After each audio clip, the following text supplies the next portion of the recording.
Good to see you, gentlemen. Thanks for coming down on a cold night here. So we're, I think, very anxious to, we got a little sneak preview of the presentation, but love to see what you have. So you got the floor. Introduce yourselves, please. And Thank you, Mr. Mayor. I am Pete Rice, I'm with the City of Aspen with Mike Horvath here. He is in charge of the capital projects for the City of Aspen. Great. And I am the Deputy City Engineer, Director of Transportation, and Director of Parking for Aspen. We really appreciate you allowing us to come up here and talk. This is a City of Aspen project, but this really impacts most of the valley, like me and Mike, Mike will be living down the block here in a couple weeks, but we both live down here, and so it does impact us on our commutes, and so we do appreciate you listening to this. It's that time again, the entry to Aspen, and what we're going to talk about today are two alternatives to the entry to Aspen that we're basically at a decision point at this point. The existing Castle Creek Bridge was built in 1960, and it's getting to its age where we have to start planning for a new bridge. There's really two options, and I'll get into that. One of them is the existing bridge. And Recording in progress. And I'm going to be recorded. And the second one is what we've referred to as what you were just alluding to, was the record of decision, and it's referred to as the preferred alternative. And we'll go through all this. If you've seen pieces of the presentation, this might be a repeat. The last time it was voted was 2007, so you are a true local if you've done 3 votes at this time. We'll start off with a video. I'll do a quick 15 minutes of the details, and then we'll open it up for you for questions after that, if that works. And am I loud enough right now? yeah. Okay. Go ahead and start the video. Hello, my name is Sarah Ott, and I'm the Aspen City Manager. The City of Aspen has been working alongside community partners for over 30 years to evaluate the best transportation options for getting in and out of the City of Aspen. This effort is known as the Entrance to Aspen. Recently, community conversation about the entrance to Aspen has been picking up. This is namely because the Castle Creek Bridge is nearing the end of its design life. We need to start planning for a new bridge now. Together, our community can build a better transportation future for Aspen. That's why I want your participation in this community conversation. This video will tell you the history of those planning efforts, the progress we've made to today, and where we can go in the future.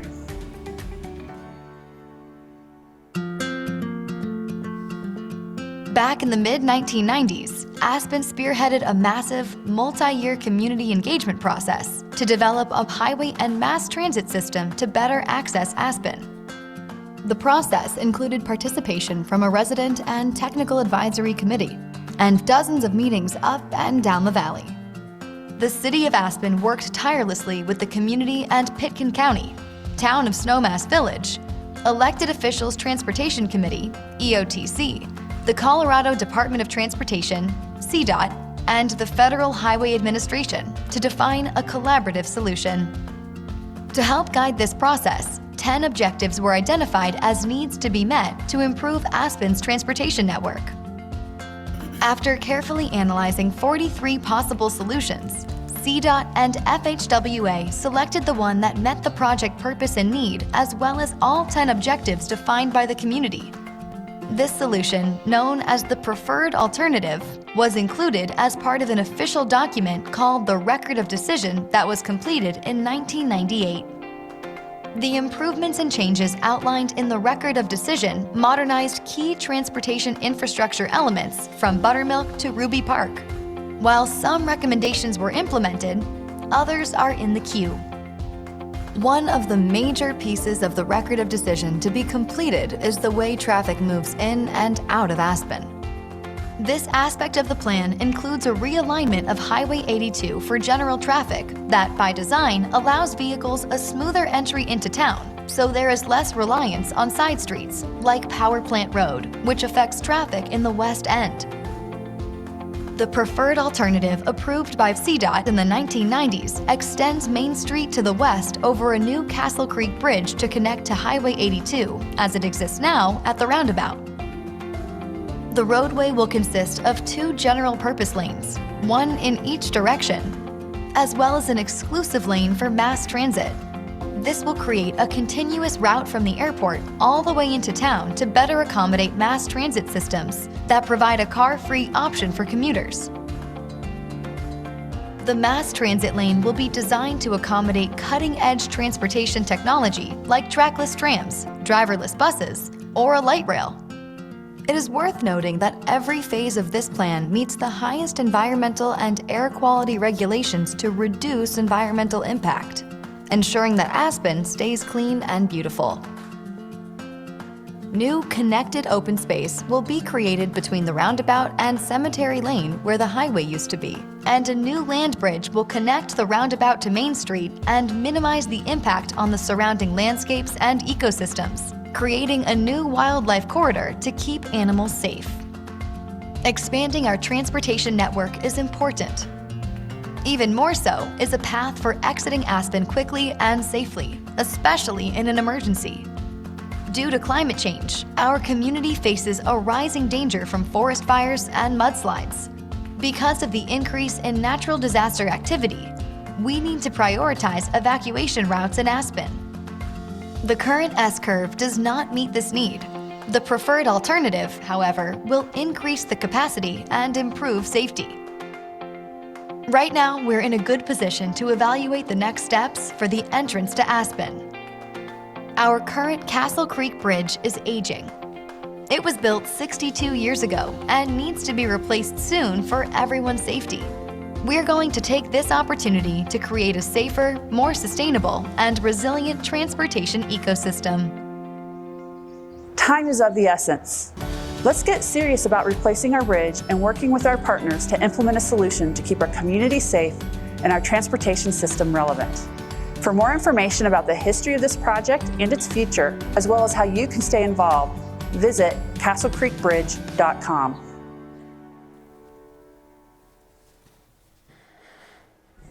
So I'll just go into a few more details. One part that I do like to show is I like to keep on a lot of the historic pieces. One of the common questions I get a lot is, why were the S-curves even developed? And so I think it's interesting just to step back with people a little bit. With Edward Holden, who started the silver ore plant back in 1890. And at that time, this was a big deal. This was going to be the town piece. He was going to build the electric car over the Aspen. And so there was a lot of excitement around this site at the time. And go ahead, Mike. You know, as it developed, he obviously, this is a great view of exactly where Highway 82 is. You can see where it's split off because of the lixiviation plant is the official name for this silver ore. And you can see where it crosses over into Hallam Street there. There's another reason also is the shortest path across the bridge, or Castle Creek, is where the bridge is placed. So there's 2 reasons they did it, but it was mostly because, you know, they had a plant there, and so they worked around that. The original Hallam Street was, of course, the railroad. And so where you have the bridge today was the original railroad that came into town through that area. And then, of course, the next slide is the current Castle Creek Bridge, which was constructed, and that's it. It's exactly what it looks like now, 1960. And you can see it's a pretty simple span bridge with, of course, the piers that you know today. I always like to start with that. I think it's interesting. It's always fun to go back and look at those. So why are we picking this up now? I think I alluded to it a little bit. The design life of the bridge, 1960, we're at 2022, 23.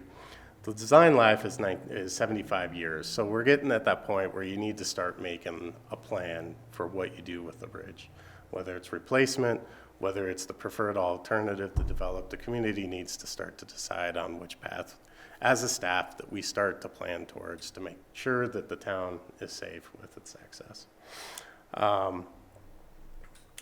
One thing to note, the bridge is currently safe. I do have to put this caveat on just so that people don't get nervous. The rating that we had on our last CDOT inspection, which is done every 2 years, was a 52.3. That means it's fair in their terminology. If it dips down below 50, that means it's poor. and that starts on a different trigger of items. And over the years, I'm sure you saw 2018, I spent a year up there fixing the bridge. You know that the impact this last fall was pretty heavy. That was another repair that we had worked on for 7 years to plan. Just to do that bridge joint was a 7-year plan.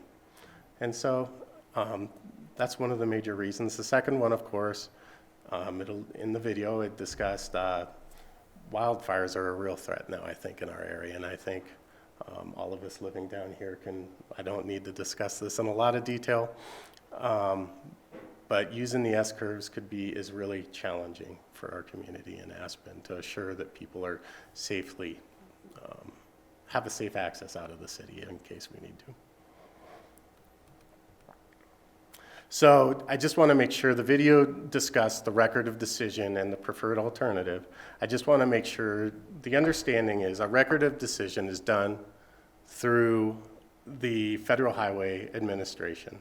And it's basically, I'm not going to get into all the details, it was done back in the 90s because, as many of you can remember, there was a brown cloud, and so it's done through an environmental impact. So it's really an environmental document that's planned through a project to alleviate the environmental side of the pollution and to provide, this was a transit oriented, and so many pieces have been developed past that. But essentially the record of decision is the federal government giving the state the approval to move forward. The preferred alternative, as it discussed, is another piece of that record of decision that's developed. And in this case, it was a pretty wide community. 43 options were gone through. They had 27 votes. So there's been a lot of development of the preferred alternative.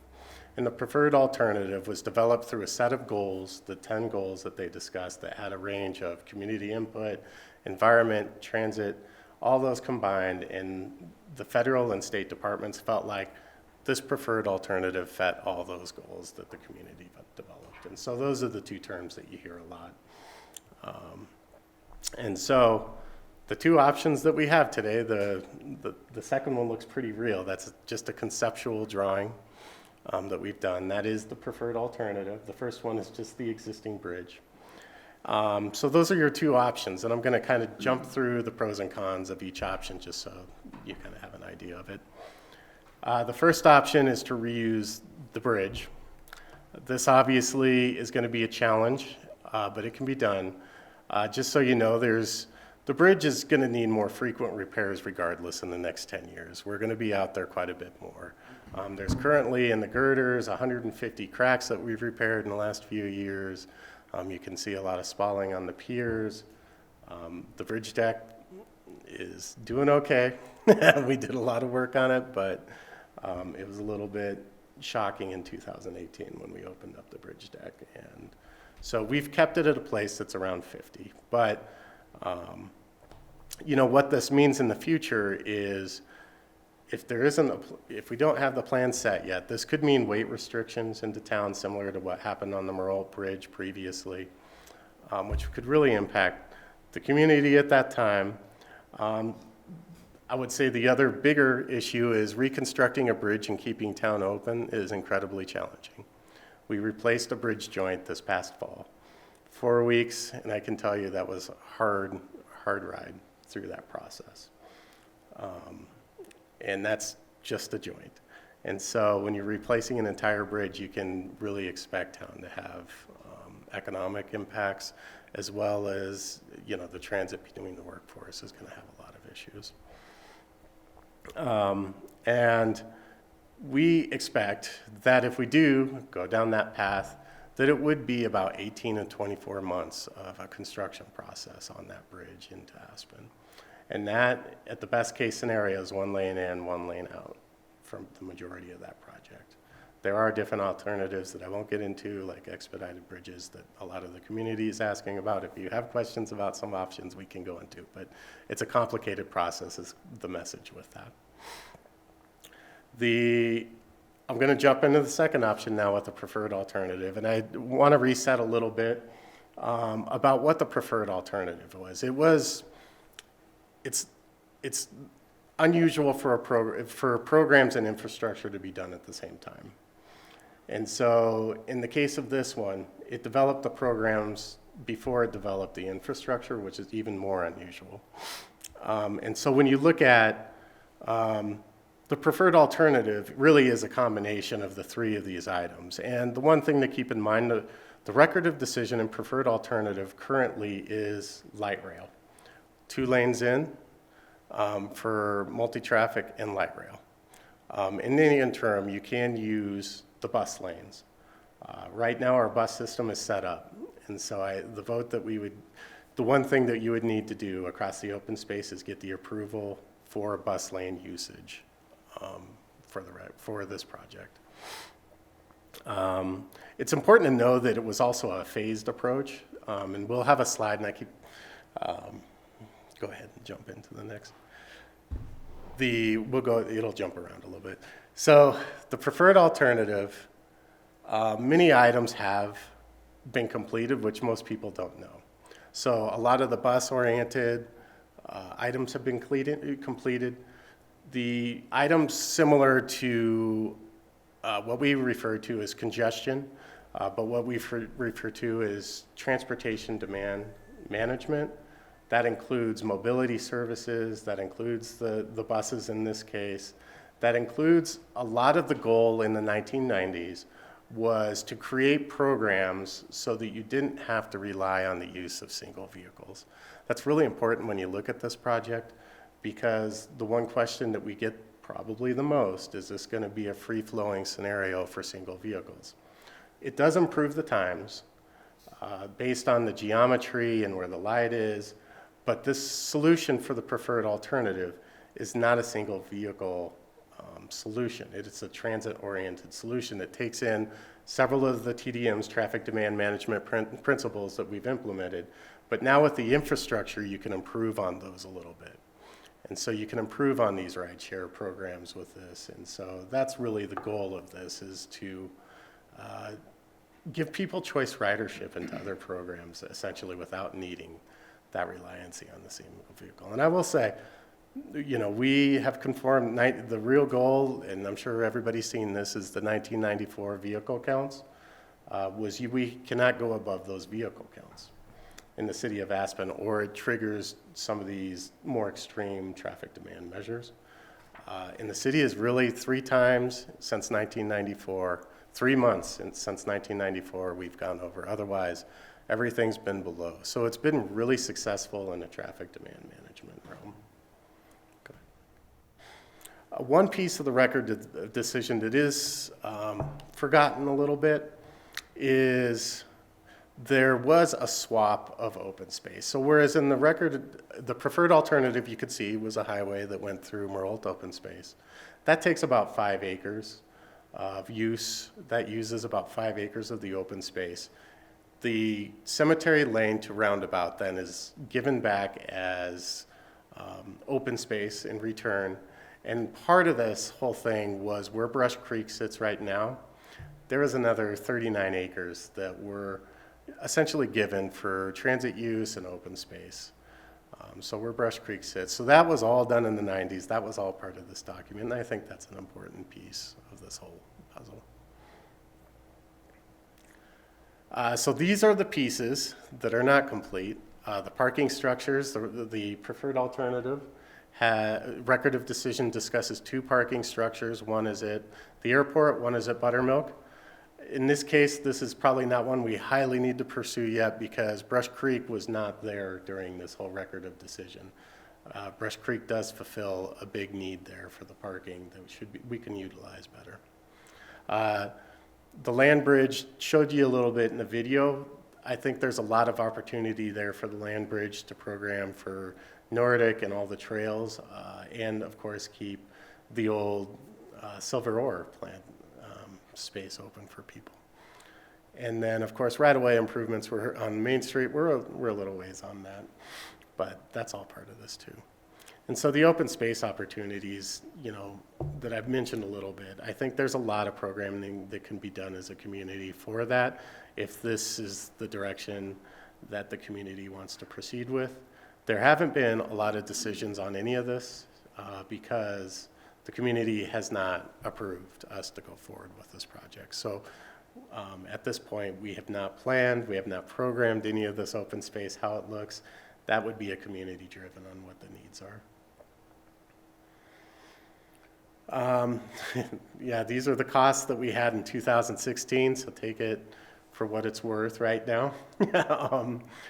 I would say that these are a little bit less, but this gives you an idea. It's a pretty heavy cost for light rail comparatively to continuing on with bus lanes. And as I've kind of mentioned this several times, that this is a solution that looked at a lot of alternatives, and this was the most streamlined. This is the one that did work for the community at 51 to 49%. And it does create, I think there's a lot of benefits that it can create with the land bridge. I think the land bridge is an important piece of this whole project. The disadvantages that we need to talk about a little bit is, in many people's eyes, the general use for vehicles is not going to improve greatly. And really, you're going to hear a lot of transportation experts talk about this anyway. If you build a wide bridge, what usually happens is originally everybody drives real quickly into town, everything, and then people start driving more and more and relying on that more than they would the bus system or some of the rideshare options. And then what happens is what we refer to as induced demand, where then it starts to congest backwards. And the second piece of that is we're not sure if we have enough space in town for a free-flowing highway. So there's two items to that, is why we're using congestion as part of this whole process. Cemetery Lane doesn't really impact this group too much, but they do have a little bit of a different drive to get to the hospital and some of that. And so this is the easier part. Like, if you have questions, we'd love to have a conversation if you have questions. It's pretty complicated document, so hopefully that brought some clarity to it. Yeah, right. What happens to the existing Castle Creek Bridge if you go with the preferred alternative? So the existing Castle Creek Bridge, the phasing would be the new preferred alternative. We go back with CDOT, we fix the bridge in the pieces that allow lighter loadage, and then that's given to the city. And so they do a swap, more or less, where then the city is then responsible for that bridge. And CDOT will be responsible for the new bridge. Yeah, it would be the highway. How is this going to get funded? Who are the partners, and, 102 million based on 2016 costing? Yeah, so a lot of those conversations have to be determined. We've been meeting with most of the players involved with that. And as this goes back 30 years, I would say they're waiting to see what happens in Aspen and if the community is ready for that. We would anticipate the federal group would be putting a lot of money into this project. So further to Ryan's question about what happens to Castle Creek, is that what you're referring to when you say double evacuation? Yeah, there'd be double evacuation, but with a new, yeah, you would have the two exits, of course. That's kind of what they're referring to as the double. But when you have a new bridge like that, we're working with police already on like how you could actually use the new bridge in a different way and how you build in the width so you can actually have 5-6 lanes. For what you want to have in an emergency situation is you want to be able to let the people that need to get in, like the fire and all those people, you need to be able to get them in, but you want all the traffic going out. And so new bridges now are designed with all that in mind. Great. Was the preferred alternative and the EIS conditioned upon light rail, or is it assumed that bus lanes would be an acceptable alternative without amending the ROD to delete light rail? You don't need to amend the ROD in this case, but what you need to do is, because the voters in Aspen voted for light rail, Right. and they voted against the bus lane usage. So the right-of-way is dedicated in an easement across Maralt, so that if this goes through, that the right-of-way is there, but what isn't protected there is the bus lane usage. So really what you're going to the vote for would be. You have to go to another vote? That's being planned. Yeah. We're gonna have to go to a vote. I don't know what that language looks like. And what was their idea? I mean, I vaguely remember on the light rail, like, wasn't that using Rio Grande Trail? Originally back in, before they turned Rio Grande Trail? Oh, the railroad had a couple. There's a couple, yeah, there's an old one. There, Or is there gonna be a station somewhere? Like, how would that work? for the light rail, you're way ahead of the game. Not even close. Yeah, the light rail, I think the intent of the record of decision was essentially to the parking, but things have changed since 1994, so it would have to be a comprehensive planning effort, because I don't think you would want to have everybody in the valley involved in that discussion to make it really viable. Not to get in the weeds, but it looks like in the perspective that you had earlier in the show, it looks like the existing Castle Creek Bridge Road, looks like Hallam Street gets reopened again, and the traffic just flows right across down Hallam Street, which is that. part Which of the- image? So your question is It's like one of the earlier renderings, bird's eye perspective of the road. right there? It's almost the introductory slide. Yeah, you had them like, you had both alternatives side by side Okay, take it to that. for the original. Oh, that one? Um, I think It that does one, kinda- you keep, It shows just that cross section today that, It Right just there, shows, there we go. Oh. See there, it looks like, kind of like Cemetery Lane just turns, and it looks like it's perfectly aligned with Hallam. Cemetery Lane is like it's a little, almost a 90-degree from Hallam.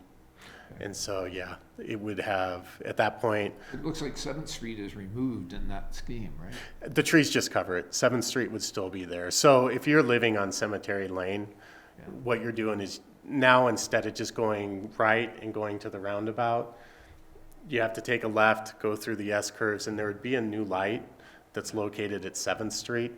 For them, they have to take a right at that point to get back out of town. So yeah, you're correct. Great. How does this?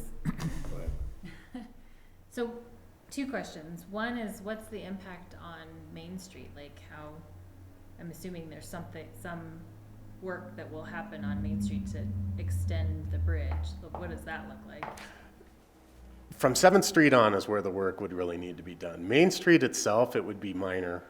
It might be striping. Main Street's pretty wide. I mean, we already have a bus lane. You have a pretty large median, more or less, in the middle there, and then you have the 2 lanes. But the section from 7th Street to the bridge, that needs some modification. And that definitely has some impacts on some not people's property, but the way that they view everything with a bridge in front of their house. They have a great view of Buttermilk, and so it's not really fair to say that we're not impacting people on that street, because we are. And the street would need some modifications to widen on that section. Main Street itself, it probably wouldn't require. Again, part of the record of decision, though, is also Main Street improvements. And so that would be out in the future. Did that answer enough? Yeah. And then the other question that I had is not as relevant, I think, but I was just thinking about there's that bus stop on Hallam Street that was just like improved. That kind of ends up being. Yeah, I would assume BRT is gonna run right down Main Street. Yeah, so That's just gonna be a local Yeah. stop. And, it'll be a local stop. Yeah. It'll turn into a local stop, and the RAFT is already they have where they want their buses, the bus stops, and the complications with the hospital and how to get people efficiency. That'll all be, if we go through with the preferred alternative, that would be a very big discussion point to improve how that functionality between Castle Creek, Maroon Creek, and then 7th Street. So we appreciate you coming down and talking to us. What can Dieter had we another do question. to, we take more questions, but, are there things that we can do to, Bill, participate? Dieter still had a question. Yeah, I know. Gotcha. Yeah, I think just, right now we're just in an educational and awareness type Okay. campaign. And I think Sarah would reach out to Ryan if there's things that, where we come back and probably present again, and if we had additional requests. This was just to make sure that everybody Great. understood what the record of decision It's, was and get the information out there, because it does impact a lot of us that live here, right? It's appreciated. Dieter? Yeah, so all those folks that bail and go McLean Flats, they're taking the old bridge still? McLean Flats would take the old bridge, but that would change a lot in this scenario, right? Right now, the people that are taking McLean Flats are doing it because Buttermilk traffic. And so with this new scenario, you are going to have a little bit of a different feel of coming into town and coming out of town. So that whole dynamic of timing might change a little bit. Especially coming out of town, that's where it's going to be a bigger impact. So if you're just to throw a dart, when is the Aspenites voting on your proposals here? Dart, spring. Spring? And just out of curiosity, like, your main hurdle here for getting approval is the bus lanes. Everything else has been approved by everything else is essentially approved by the city. Is there any pushback on using the Merle open space? Is just like, too bad, so sad? Oh, yeah. Yes, people are very concerned with the Merle open space.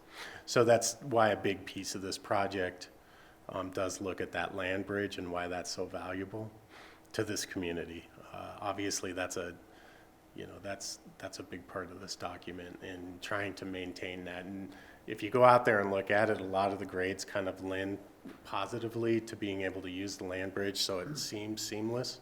The bridge does go in pretty low and then angles back up, and a lot of that is to try and maintain that open space. But that is a heavy concern to the Aspen community. And you mentioned, sorry, in your presentation, you mentioned some kind of, not the open space swap that included the Brush Creek and Jaffe, but rather something to do with the existing land. Yeah, so the connecting road from the roundabout to Cemetery Lane that everybody takes now is actually turned back into open space. That road is removed. That's why that, Again, the connecting road from. so roundabout, the way you go in now, Terry Lane. to the light, That roundabout, whole- yeah, to that- roundabout to the light, that all turns back into open space. Okay, That gotcha. becomes turf grass. Okay, sorry, I was trying to, like, my brain was not grasping how Castle Yeah. Creek would stay open and that would turn into open space. Got it. Parks would assure that that's correctly done so that it's not turf grass, but So what's the net loss then, along those lines, of that open space right just there? Of- that area, Yeah, 3 acres. 3 acres, okay. Okay. But that was the core issue in the EIS, and that Wally Mills 34-acre acquisition was offered up as quid pro quo for the consumption, and so the voters sort of bought that. And does Mills have any say? Does who? Does Mills, the people who did the land swap, do they have any say? Oh, they're long gone. Yeah, this was done in like the mid-90s.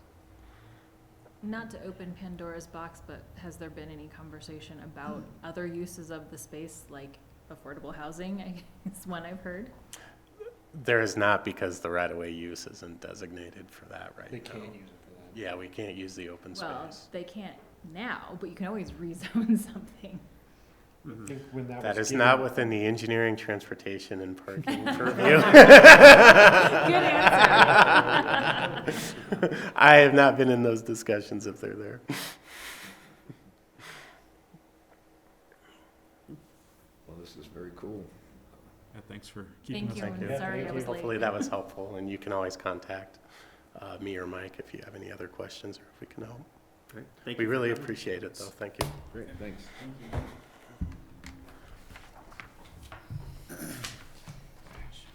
Oh, no. Okay, so, we now have the obvious, menu choice of empanadas and sushi for dinner. How's that sound?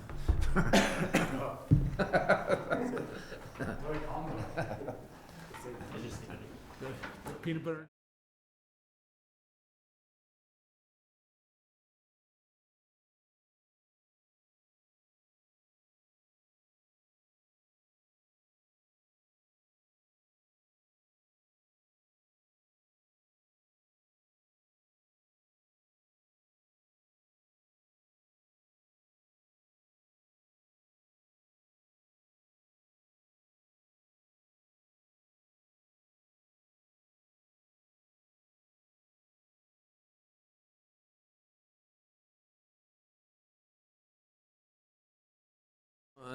We are live.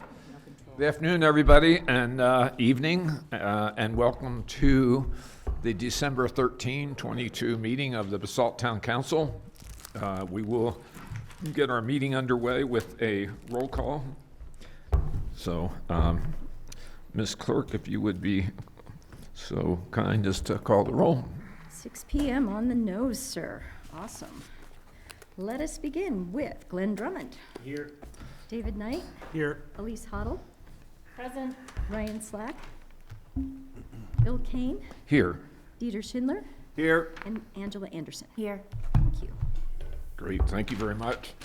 Our first order of business for tonight is to review and approve the consent agenda. It consists of 3 items: minutes from November 22nd, council approval, servers upgrade for our final quote for our IT system, and resolution number 62, which is the Holy Cross Community Enhancement Fund use plan. So, if Mayor, I there- move yeah. the town council approve the consent agenda items as presented. Second. All right, moved and seconded. This can be approved with a voice vote. So all those in favor, please say aye. Aye. All right, thank you. So approved. So on our next order of business is a call to the public. So if there is anyone in the audience or calling in virtually that would like to address council on any item that is not on the agenda, later on, where we'll get into more detailed discussion, this is a time for you to address council. So is there anyone calling in? Looks like we just, Staff is on there currently. pardon? Just staff. That's just staff, okay. Anyone in the audience? All righty, well, we'll keep moving on, and we can take calls if they come in a little bit later. So the next item is mayor council reports or comments. I would like to thank the staff and the town of Basalt for 2 really fun tree lighting ceremonies on the 3rd out at Willits, which was really well attended. And then we had a great one Friday night right here in downtown Basalt with our beautiful tree got lit, and thanks to all the volunteers and carolers, and it was really a fun night and a great tribute to the town. So Ryan, thanks to, I know you, Marshall. Looks like everybody in the town staff worked the event, so. And don't forget about Falcon. Yeah, Falcon, absolutely. So she was our special elf that actually threw the switch and lit the tree for us. James was really running traffic out there, you know, intimidating people. So thank you guys for that, and thanks our PD for a well-run event. So anyone else? Ryan, do you have a report? I was just gonna report on that briefly. And then David and I attended an event over at TACA, which was the Immigrant Voices event. That was last week, and it was put on by English in Action, so that was a really fun thing to check out. Not really nice to see people out and about, and then of course snow, lots of snow. So thanks to Public Works for getting out there, and looks like we'll be getting some more, and that's all a good thing. So cool. That's all I have for you tonight. All right, great, thank you. Okay, so our first order of business under presentations tonight. This is a happy occasion. So we're going to have Aaron Monk, from our police department, and we have a special occasion to make a presentation to community heroes. And this is something we're very happy about. And thank you, Mr. Mayor. so, Aaron, you got the floor. Yeah, with me today is Armando Rivera and Jared Dahlstead, and of course Chief Knott. So I'd like to read a letter of commendation I put together for these gentlemen. Please do. All right. On November 4th, 2022, a terrible vehicular crash occurred along Two Rivers Road. A male driver was on his way to drop off his 2 daughters at elementary school. As he was traveling eastbound towards downtown Basalt, he began to lose control of the pickup truck he was driving. During this time, neither daughter was in a car seat nor had a seatbelt on. As the vehicle continued to lose control, it traveled off the side of the road and down an embankment, rolling at least one time and coming to rest on its side in 1 to 2 feet of standing water. Many people began to slow down and some stopped, but no one got out and go to help the family. Thankfully, Armando Rivera and Jared Dahlstead were on their way to a job site in downtown Basalt and came upon the scene. Both men quickly got out of their work truck, learning from another passerby there were children involved in the crash. After hearing this, both men acted without hesitation to help as they could. Jared quickly began directing traffic as the road conditions continued to deteriorate as traffic began to get backed up. Armando immediately traveled down the embankment and found the older of the two girls in the water. The temperature at the time was 17 degrees. Wow. Armando was able to bring the girl back up to the road as the father of the girls brought his youngest daughter up. All three were soaked with water, and the two daughters were bleeding profusely from the large cuts they sustained in the crash. Armando quickly had the family sit in his work truck and try to keep them warm before Basalt Police Department and Roaring Fork Fire Rescue arrived and transported them to the hospital for their injuries. Many people that day slowed down to look, some even stopped, but only 2 men got out of their truck to help a family in dire need. Without their quick decision to act, this situation may have ended more tragically for this family. The town of Basalt would like to thank both Armando Rivera and Jared Dahlstead for helping our citizens in need. Thank you, gentlemen. Wow.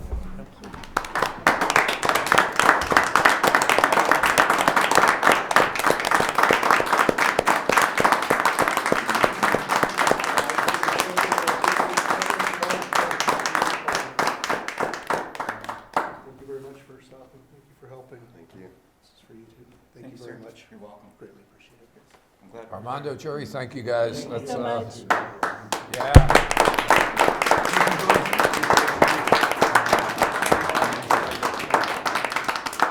That's pretty cool. Thank you, Mr. Mayor. Thanks, Aaron. Chief, thank you guys.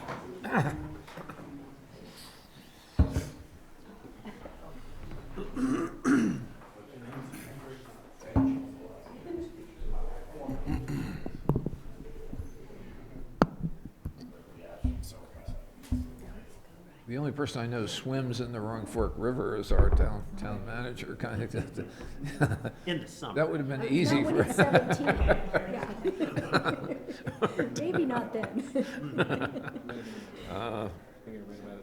Okay, well, our next item up was the Midland Avenue Streetscape. Are we early for those? Oh, no. There's Mitzi, how you doing? They, earlier on the night, we saw this little presentation on the record of decision on the entrance to Aspen, and there was your picture I from saw it. 1998. Someone said, you're featured in that video, and I said, I would say featured. Very good. Well, it's nice So- to be here with all of you tonight. I've met some of you, but not all of you. So thank you for having me. Yeah. And Mr. Mayor, if I might, Michelle sends her regrets. She was going to join online, but she's not feeling well, so so she's at home. Yeah. Oh. Cool. So, James, you guys got it. Yeah, this is just a presentation item, and you all may know Mitzi, but Mitzi is with Full Light, and she's under contract with the town to do the communications plan for the Midland Avenue streetscape. And so Mitzi is here this evening to kind of briefly go over and give you an update on the communications plan. And then it should be noted that staff will return in January to provide an update on the schedule for the Midland Avenue streetscape. Great. And so with that, let me cue up your presentation here, Mitzi. Yeah, and I'm happy to give you all a card if you ever Mitzi. want to get in touch with me. Well, I know her from, you know. you don't want it. Thank If you. if you have too many in your life, then trying to cut down. Thank you. But this is how you can reach me, and it has my website. And it's been great so far working with the town. Thank you. Thank you. Mitzi, when did you transition to Full Light? Well, I started it 2 years ago, but I transferred full-time about 5 months ago. Yeah, but I've been doing it for 2 years. Yeah. So I just wanted to tell you a little bit about me and a little bit about where we are with the project and some of the values around the project. So that's me, Full Light Communications. I started about mid-November working with the town on this project, so it's been about 6 weeks so far. And you can go to the next slide. We're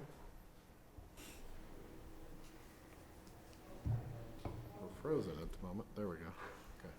So just a little bit about me. I own Full Light Communications. I have 13 plus years in government.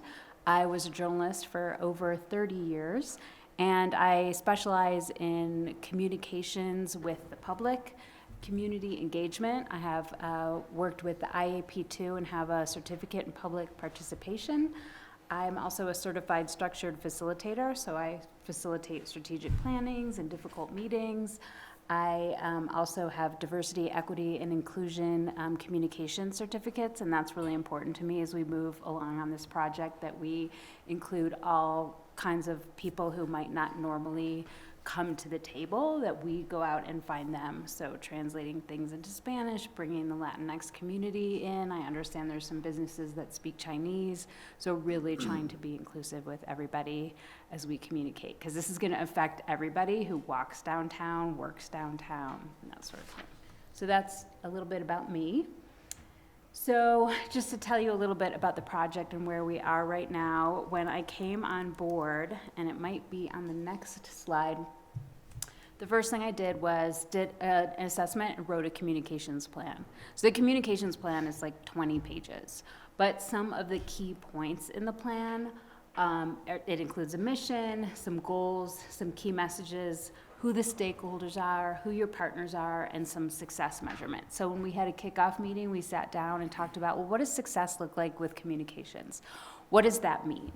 And the team that I met with basically talked about making sure that no one is left behind, making sure that if anybody has a question, they know who to go to, making sure that people are informed of things before they happen, and that it's open and transparent. So I've included some of the goals next for the plan, so you can see a little bit more. So it's kind of a long list, but they're all really and equally important: to have transparency, to communicate that business is open, to continue to express the need for the project, that this is an infrastructure project that's also going to result in beautification and connection to the river, and that more opportunities for businesses and social opportunities on the sidewalks, and to make a vibrant sort of next iteration of Basalt, but with a big nod to the history. So that it's not a recreation, it's kind of bringing ideas back to bring that streetscape into liveliness. To make the communications accessible, to balance the outcomes with the reality. So really being honest that sometimes there's going to be pain points. Sometimes we might have to, make something in front of your business, and your business is going to have to be closed for a day. But working with the business owners to say, well, is there do you serve breakfast? Maybe we can do it in the afternoon. Do you serve dinner? Maybe we can do it in the morning.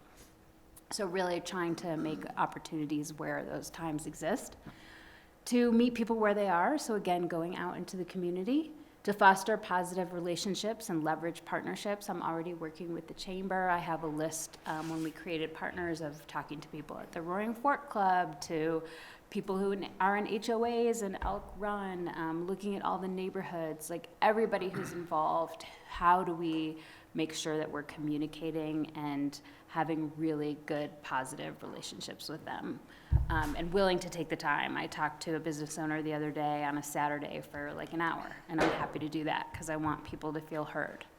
And then just constant evaluation. So I'm certainly not above being told, hey, this didn't work, let's try again. So I'm really open to evaluate new things if things aren't working, and it's an iterative process as we go along, to always be honest. So highlights of some of the work to date are that the communications plan is written. We had the kickoff meeting with the project team. We have a contact list of 789 stakeholders. So I got a list, various lists, and I merged them. At first, we had something like 200 undeliverable emails, so I went one by one and re-emailed people, found everybody. So right now, we're down to about 20 that we can't find on that list. And that's always open for more people, and I do have some targeted individuals or neighborhoods that might not be on there yet, so working towards that. We have a project email list right now. It's an email address, so and everyone can send to that, and it goes to everybody in the town, and it goes to me. We sent out a pothole email to stakeholders when we were potholing, so trying to start talking to people about, hey, this is what's going on this week, and we want to let you know, and if it goes longer, we'll call you and let you know why. Ongoing meetings, or I updated Let's Talk Basalt. If you haven't looked at it lately, I updated the page completely and it's done, and there's more pictures, there's more explanations, there's some slideshows about all the infrastructure improvements, and I'm also getting that translated into Spanish in the next 2 weeks. So we'll have an individual page just for Spanish, for the Spanish-speaking population, and working to reach out to them. So that's ongoing. Meeting with business owners, so I've been going from door to door. I've just really hit this end, but going to meet people, introduce them, and say, hey, when we get the schedule, I want to know you face to face. You can email and call me anytime. The translations of materials besides the website will be fact sheets, will be the weekly emails. We've just today set up a newsletter service that can create a beautiful newsletter that can go out with more details and segments to the newsletter and more features. And so we just made a contract for that today, and that is where we are up to date. Does anyone have questions about that? I also just want to point out that in the longer communication plan, we folded in the Basalt values. So teamwork, communication, customer service, commitment, respect, and safety are part of the values. And then for me, a very important value throughout all of this is transparency and kindness. So also building that in. And then the next step are continuing to meet with business owners, cultivating partner relationships, so reaching out to the Roaring Fork clubs, the fishing community, and those kinds of people, and making sure that they are included and in the fold of our communication. Working with Chamber on messaging. I have another meeting with Chris next week. Getting into messaging the construction phasing. We don't know the exact dates yet, but we're starting to get our mind wrapped around it. We'll know more in January, so I don't have any details on that, but I know everyone's waiting for that, especially the businesses. And then when we do have that, I'd like to hold a construction open house. I've talked to Michelle about this, that when we know the phasing, we can invite people in, have a few different times where people can stop by, see any renderings, talk to the team that's doing the construction, and just have that personal touch, as well as creating a video about it, an informational video that we can post on Let's Talk Basalt, and then establishing that project newsletter that can have various sorts of issues. So if you want to sign up for construction every week, you can do that. If you just want a project update or events, we can do that. So kind of building that out. So those are the next steps. And that's it for my 10 minutes. Does anyone have any questions? Questions, guys? Just one other group that would be probably helpful to reach out to are the boaters. Yes, I've been communicating with the fly shop, and then I'm trying to work with some people up on Root Eye, but Yeah. I'd love if you have any. I have an email of someone Okay. that I know gets a bunch of emails for like the boat slips. Okay, And I'll that'd be also connect great. you with April. Yeah, I'll shoot you an email with a couple Okay, I would appreciate contacts that. I could. Yeah, please reach out to me anytime. Yeah, we have an acutely interested public in the project, which are all the restaurant owners on Midland Avenue, so don't have to go rattle through, but they need special, care and communication, and, we gotta stay in touch with them so they know, they're fine if they know what's coming, but, their blood pressure goes up pretty radically when we show up with a backhoe and they didn't know that was coming, in the middle of Yeah. our dinner hour, that kind of thing. I would So, too. I understand. And we're So- also exploring, trying to think of some creative ideas, alternatives, if there is a really painful day. Yeah. I don't really want to say yet what they are, but a way for them to offer business maybe somewhere else or that sort of. Yeah, great. So, yeah, I would keep a sharp focus on those guys. But looks like a great plan. I think it's going to be really valuable to have this in front of the public here so people aren't taken by surprise. This is going to be great, so, It's Thank nice you. too that the voters were so supportive. yeah. Yeah. All right. Anything else? No Okay. questions? Thanks, Mitzi. All right, thank you. Thank you. Stay safe out there. Next up, Mr. Doug Pattison with our third quarter financials. This is another cheerful presentation, isn't it? Yeah, this is cheerful. It was a little behind. This would have been done a month ago, but being new in the position, took me a little while to catch up on some things. So I would say that just a couple things noteworthy. On the lead sheet here, the breakdown of percentage of revenue by source. 55% of it being reflective of sales tax in the general fund. That is likely to be closer to 2/3 when the year is over, as the sales tax receipts are continuing to come in, and the property tax has already been collected for the most part for the year. So that makes sense. And then a couple of things on the, looking at the general fund in general. Generally speaking, there were some aberrant percentage increases noted. One was the interest earnings. We noted this in the budget. We had really budgeted 0. I mean, like a year ago, rates had been basically at less than 50 basis points. That since has changed. Rates are now close to 4. We ended up, this last month, we ended up buying some treasuries, about 4 1/4 2-year treasuries at 4 1/4. So the earnings of interest is appreciably higher than what was budgeted. Okay. So that's the good news. And then the second thing is that we did have, look at the room rental other income. There was that pesky severance tax we got from Colorado that was non-recurring. That was a bit of a surprise on the revenue side. So you'll see a big percentage increase of that relative to the budget. There are no real notable exceptions in the expenses. I believe the only department that is going to eclipse the budget would be the pool, but that was offset by revenue of the pool. So there's actually a very good showing, I believe, the current year as far as revenues and expenses. And so anyway, so I have this report, same basic presentation that was adopted by the Financial Advisory Board. So this has been ordained by them. I have not gone through that with them yet. I didn't want to wait till January because this is already old enough, but we're going to meet up with them next week to review this in more detail. I will say that we had really budgeted a loss for the year. We had more expenses than revenue, both in the general fund and the reserve fund. I don't believe we're going to end up in the current year. I think we're going to end up pretty much flush with revenue equaling expenses. So what I originally anticipated, the fund balances being close to 33 million in the aggregate at 12/31. I think we'll beat that number, and I think our revenue, our fund balances will be closer to 35 million. But we have a few more days here to tick off before the year's over.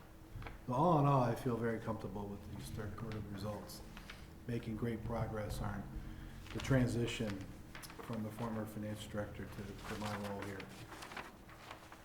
So any questions on that? It was through the Reader's Digest version here of the. So,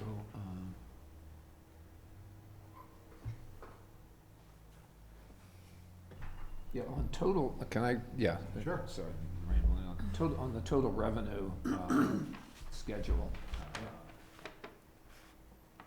which is showing actual for 2022 at 10,000,008. and budget for the year is 11.4. Right. So, I mean, at a glance, it would look like, you know, if we're at the end of the third quarter and we've already achieved 87% of our anticipated revenue, that would That's correct. intimate that we're gonna have a, you know, a pretty big contribution to the reserve, or is it? I believe we will. I mean, I believe that, that's exactly right, that we have, for the first 9 months, we beat 88% of the budget. It will, so I do believe we're gonna have a windfall coming in to, 2023. And Great. when we get to the budget, Mr. Mayor, you'll see that I had projected out what fund balances were. Okay. I thought they would be at 1/1/23. And I believe the number was like 33. I think we're gonna be close to 34. Yeah. Yeah, it looks pretty robust, I mean, in terms of our, Well, sales tax revenues are still coming in strong. I thought we just got a receipt, this week, or actually last Thursday. Still showing some strong, results. And, nothing really is off track. There were a few grants that we were looking at. I know Ryan had spent some time with DOLA on, one of the grants. I don't really see a lot of potholes here on the revenue side, to be honest with you. And I really spent a lot of time, looking at the expenses through the end of the year. So I do believe we'll be flush. great. I think Elise had a question. We can work on that salary increase for council probably with this, That's right. Well, speaking of salary increase, I might be jumping the gun since that's later on our agenda, but is that already baked into the 2023 budget? Yes. Yep. Cool. Right, questions for Doug? For quarter numbers? Okay, that's great, thank you very much. Wish my personal portfolio was as robust. So, James, come on up. You guys are up next. And we have an appointment for our Planning and Zoning Commission. Our agenda here. So, this is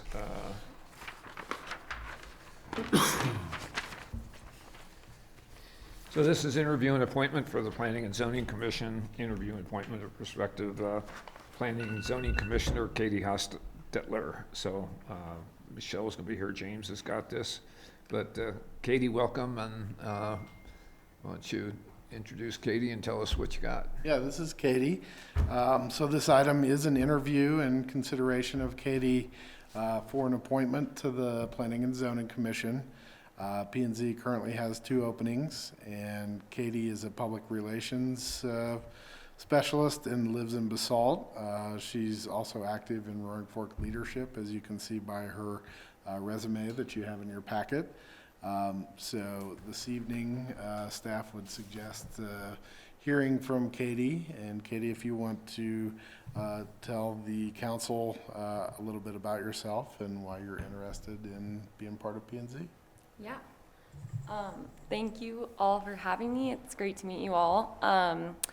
Yeah, Michelle reached out to me, and I've been living in Basalt/Willits for almost 4 years now, and have been wanting to get more involved with the community. So when Michelle reached out, I was really excited, and yeah, I'm super eager to be more involved in the community, and the Planning and Zoning Committee is definitely of high interest to me, because even in just the 4 years I've lived here in Basalt, I've seen a lot of changes and a lot of exciting things happening. So yeah. Great. So you have a background in ski racing? Yes. I grew up in Steamboat Springs, so not too far from here. Wow. Are you still staying involved in ski racing at all? Well, I signed up to be a volunteer at the World Cup in Aspen in March, but not super involved. I work at Rigger down in Carbondale, and a lot of my brands are very ingrained in the outdoor industry, so I stay connected a little bit through that, but Yeah, Katie, the resume was captain of the CU B team, so. Go Buffs. Yes, go Buffs. New football coach. I know. Prime time, baby. Yep. Coach Prime, bringing us back. I think we're digressing here, so, any questions for Katie from the council? Now, we're very pleased that you have applied, and so I would entertain a motion to approve the appointment for Katie Ostetler to our Planning and Zoning Commission. First, I'd like to thank you for doing it. It's awesome. Yeah. And second, Mayor, I'd move the town council appoint Katie Hostetler to the Basalt Planning and Zoning Commission for a 3-year term to end December 13th, 2025. Second. Okay, moved and seconded, voice vote. All those in favor, please say aye. Aye. Aye. Thank you, Katie. Thank you. You're now a P&Z commissioner, so get everybody whipped into shape here. Use your power wisely.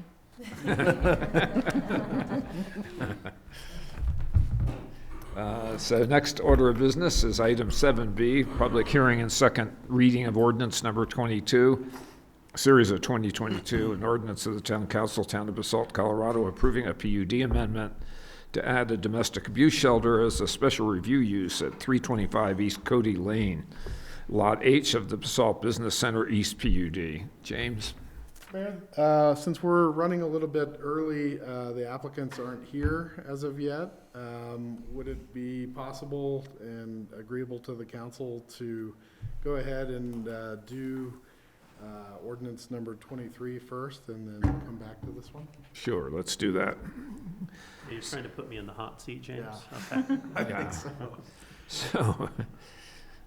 So we'll move on then to item number 7C. We'll backtrack to 7B. So 7C is public hearing and second reading of ordinance number 23, series of 2022, an ordinance of the Town Council of Basalt, Colorado, amending section 16-203 of the Basalt Municipal Code relating to licenses for short-term rental of dwelling units. Brian? Thank you, Mayor. So I'll kick this off. This is a second reading, so we talked about this at the last meeting, which was over or around Thanksgiving time. And the idea here is we're following up on a town council request that we take a look at a software that would help us to track and manage our short-term rentals. And so we've done that, and we're planning on forging ahead with that in the new year. But associated with that is a cost, as well as staff time that goes into administering these licenses. And so one of the things that we looked at here was creating a short-term rental license. And so that's really the change in the code that we're making as part of this. It'll stand up apart from our normal business license, and we'll end up charging $300 for this license annually. And that'll help to cover the staff costs and the software costs.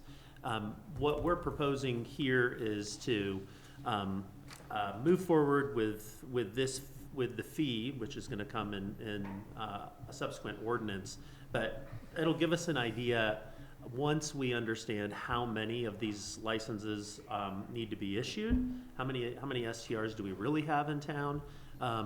And then ultimately, once we get a handle on that, we would be able to come back with an amended fee if we feel like that's necessary, and or any policy changes that might be needed. So the total that a short-term rental licensee will pay each year is $460. So you've got a $10 sales tax license that they pay today. The new proposed $300 fee for the short-term rental business license, and then an annual inspection fee that we have to do to ensure the safety of the home. So with that, staff would recommend that council consider this and adopt it on second reading. All righty, we'll open the public hearing for ordinance number 23. I see there's no one in the audience. any caller-inners? It's our applicant for the next, for that item. that Yeah, we that's just- Aaron Wackerly, looks like, so that's the next item. So hearing no public comment, are there questions? If not, I'd entertain a motion to approve ordinance 23 on second reading. Mayor, I move that town council adopt ordinance number 23, series of 2022. Second. Moved and seconded. Pam, please call the roll. Absolutely. Let us begin with Angela Anderson, Yes. Glenn Drummond, Yes. Elise Huddle, Yes. Ryan Slack, Yes. Bill Kane, Yes. Peter Schindler, Yes. and David Knight. Yes. Motion carries unanimously. Thank you. I just had one more. Can we also look into, for 2023, just a penalty also, depending on what we find? Yeah, the penalty is part of the new fees, and then, Okay. and so we would address that in our Muni court. Okay. And then if we, depending upon, all this is Correct. stuff that we can change over time if we're feeling like we're not getting great compliance, but I think at the outset, we feel like these are reasonable tools that we have, and then we'll come back and report that to you. Awesome.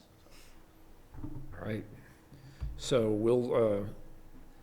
we only have one so we'll keep moving on with other items, James, and circle back to 22 when we get the team here. So they thought we were gonna go off at 6:50. That's 15 I minutes. think Aaron's the only one gonna be here as part of this, I Oh, believe. okay.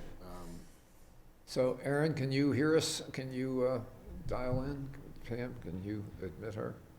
Yeah, she's, She's there.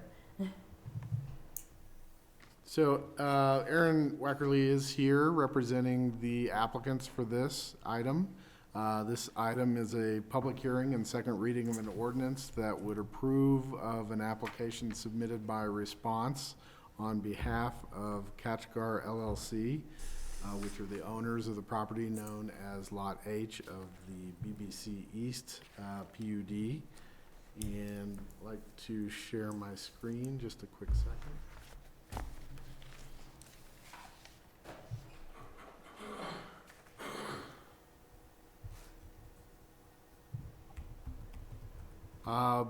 As was noted at first reading, this is a PUD amendment application to add domestic abuse shelter as a special review use on Lot H of the Basalt Business Center East PUD.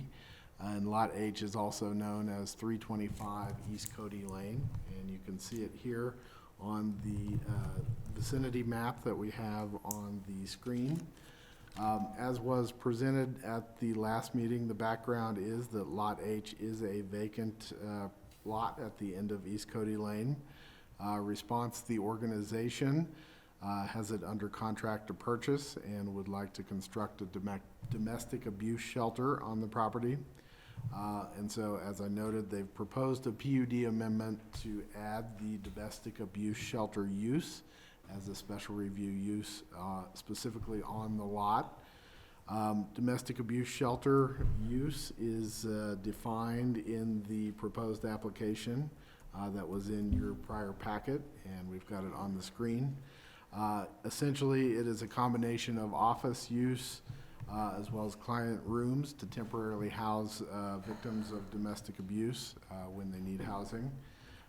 And so the applicants have only requested the PUD amendment at this time to add the use, and that they would come back for a special review and a site-specific development plan application when they actually have a building designed for the property.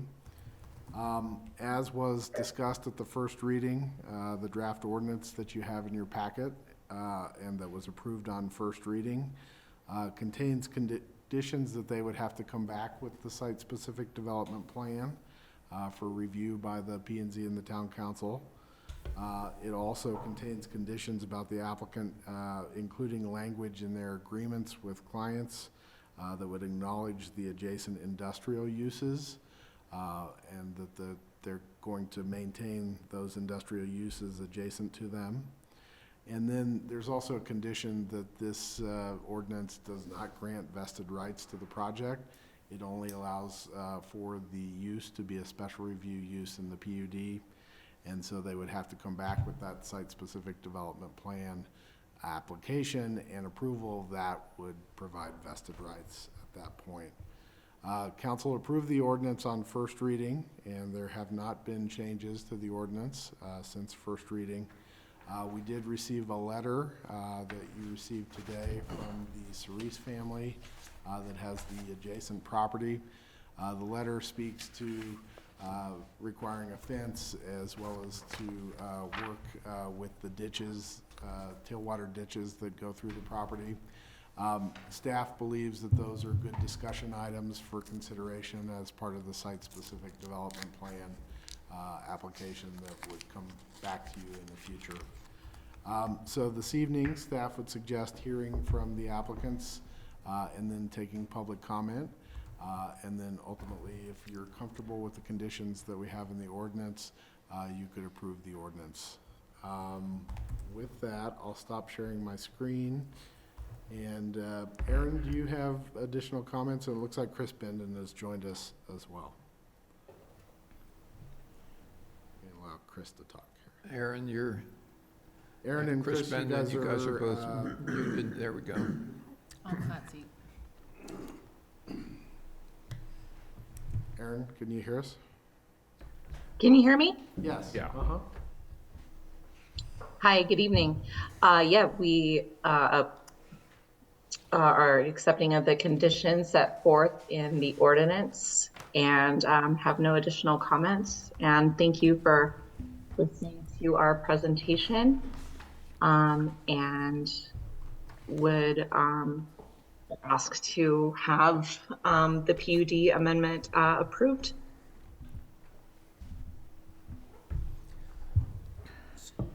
James, does this the second reading doesn't include language limiting the floor area to residential use? It does not. At the last meeting, first reading, the council determined that there was an interest in including that, so staff did not.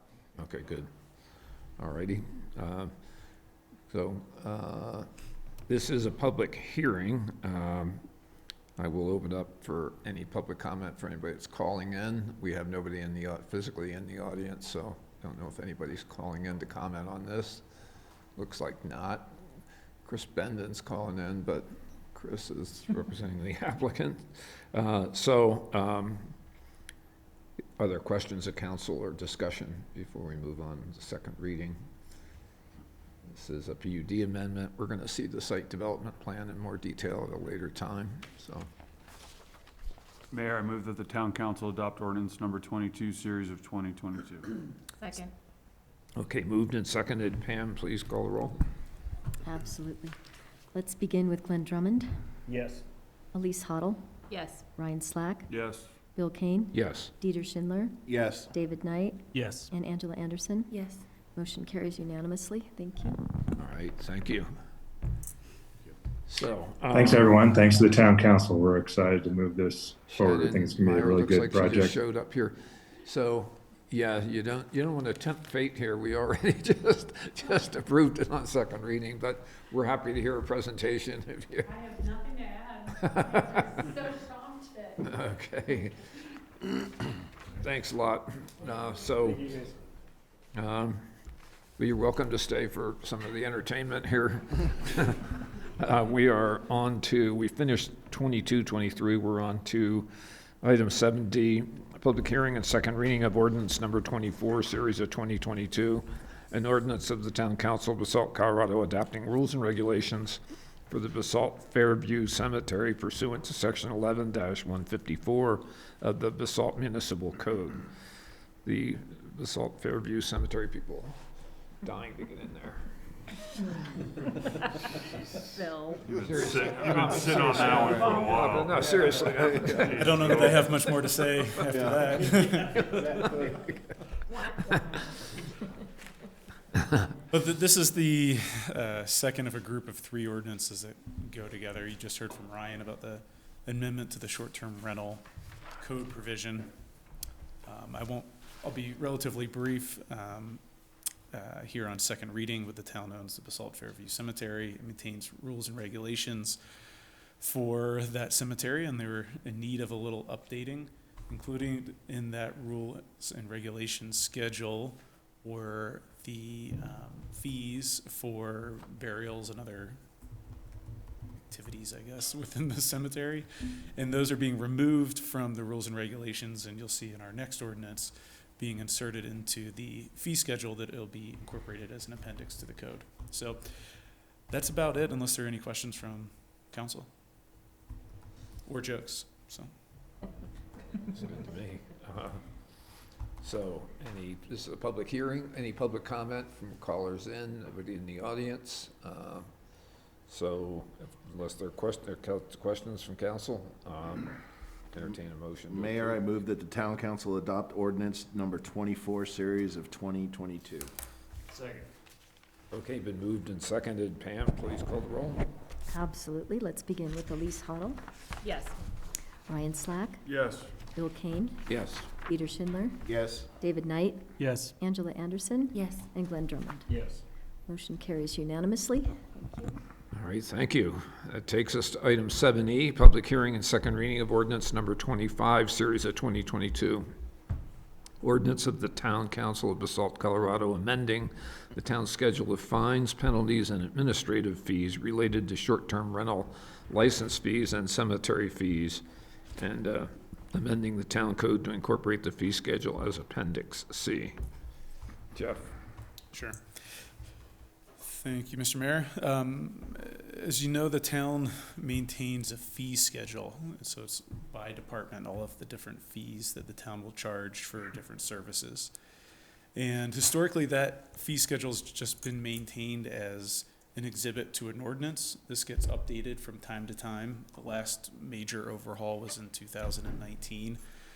Since then, there were some changes to the fees for the police department, and then some changes based on the sustainable building regulation ordinance earlier this year.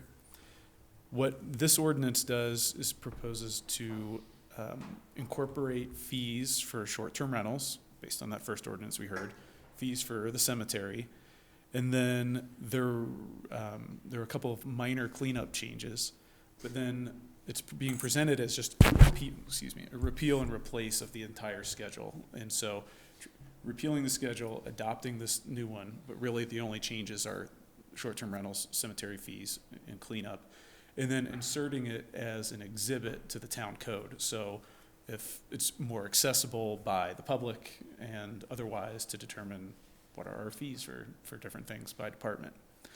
Since first reading, there are really just one change to the fee schedule.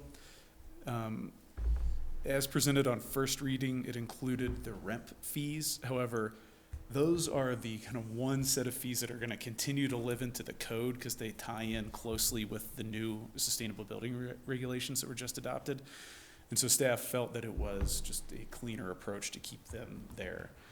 And then there were just a couple of other little cleanup changes from second reading. So if there would be a motion to approve the ordinance, I would recommend it would be to approve with those amendments presented at second reading. If there's any questions, that's all I have. Question of council for Jeff? Okay. Public hearing, any public comment? Anybody calling in? Nobody in the audience? Any further questions from council? If not, I entertain a motion. Mayor, I move the town council adopt ordinance number 25, series of 2022 as amended. Second. Okay, moved and seconded. Pam, please call the roll. Okay, so let me catch up here. We're whipping along. Yeah, we are. And Angela, thank you. Okay, let's begin with Ryan Slack, Yes.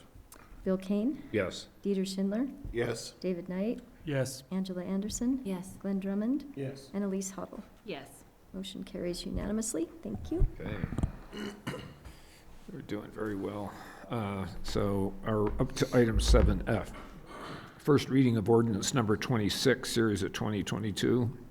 An ordinance of the Town Council of the Town of Basalt, Colorado, approving miscellaneous amendments to the Basalt Municipal Code, Chapter 11, Streets, Sidewalks, and Public Property, Chapter 16, Zoning, and amendments to the town's community housing guidelines. James. Yeah, this is a public hearing and first reading of an ordinance that would approve of some miscellaneous code amendments on first reading.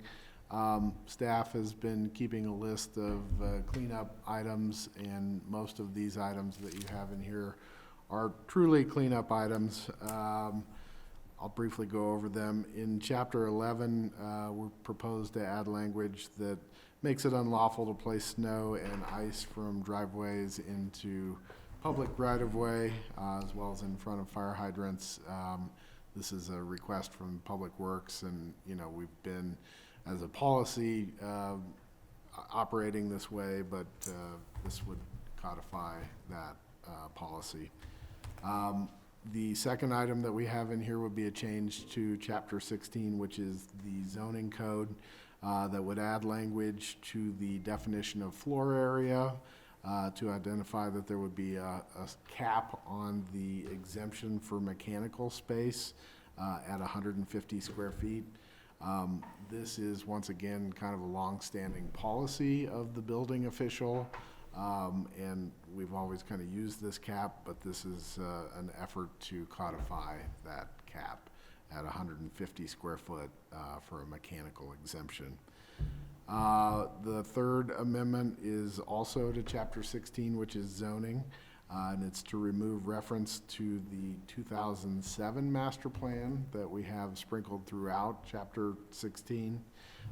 And just to provide a generic reference to the master plan, and this would serve for future master plan updates as well. And then the fourth amendment that we have in here is to amend language in the zoning section that would remove the prohibition against children being occupants of accessory dwelling units in the industrial zone district. The P&Z has brought this up several times when we've had industrial applications. We have language in the code that prohibits children from occupying accessory dwelling units. It goes back a long ways, and the P&Z was supportive of amending the code to take that prohibition away. And then the fifth item that we have is a kind of stopgap measure in the community housing guidelines. We have recently seen some difficulty from tenants of some of our affordable housing units in being able to requalify for their rental units because they've received bumps in their pay due to the inflationary pressures that we have locally and nationally. And so council has directed staff to start to look at our community housing guidelines kind of as a whole and to potentially make some adjustments. We have that in our work program to do, but we wanted to do a stopgap measure, and so BAC, the Basalt Affordable Community Housing Committee, has recommended adding some language that allows for the prior 2 years worth of incomes from tax documents to be reviewed in requalifying people and tenants for their units. Once again, this is just a stopgap measure, and we would be looking at incomes kind of overall as part of the overall amendments to the community housing guidelines that we're going to be looking at doing in the new year. So that's the background on the amendments that we have in the ordinance. It is a public hearing, so staff would suggest asking questions of staff, then taking public comments, and if you're comfortable, you could approve the ordinance on first reading. Are the affordable housing sort of standards, income standards, does that directly affect anybody that's in the process right now? I mean, are there? Yes. Yeah, okay. Yeah. All right. Yeah, we've come across a couple of instances where people have gotten bumps in their incomes.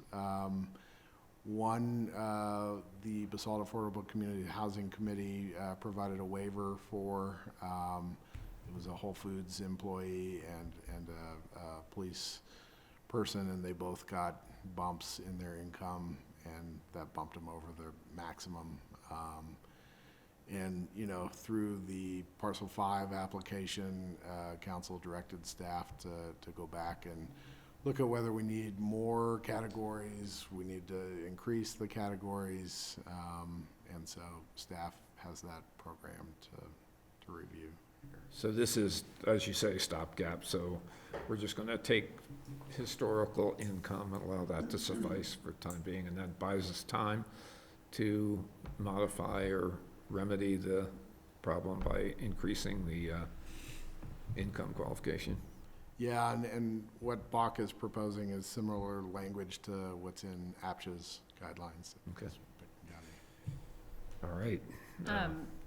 I'm happy to see this being addressed, and I've expressed this before, that I know people in my building who literally have quit jobs over the summer in order to maintain their income eligibility, which is not what we really want to be encouraging.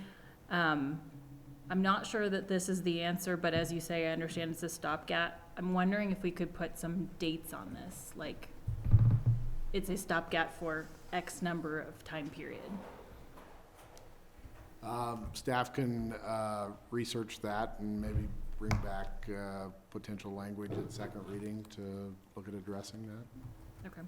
And then my other question would be, is this for all income categories, even 100% and over, or only certain income categories? It's proposed for all income categories at this point. So we have three categories. We've got category 1, which relates to 80% of AMI, category 2, which relates to 100% of AMI, and then category 3 that relates to 120% of area median income. I'm wondering if we need to continue to have people requalify at, if you're over 100%, like, isn't that market rate, essentially? Not really. No, market rate is. Not when you calculate it all out, it's not. Market rate is, you know, you're up in the 200 plus at this point. Market rate. 250 to 300% would maybe be market rate. Okay, no comments from the public. So I would entertain, are there any further questions, comments? Well, I just actually, so what you're saying is that you want a time frame on just the stopgap measure, or when they go and review P and Z, that you're looking for a time frame there? No, I'm talking about the housing Just this, stopgap okay. measure, yeah. Just Because- there is a time frame for review. It's every 2 years for income.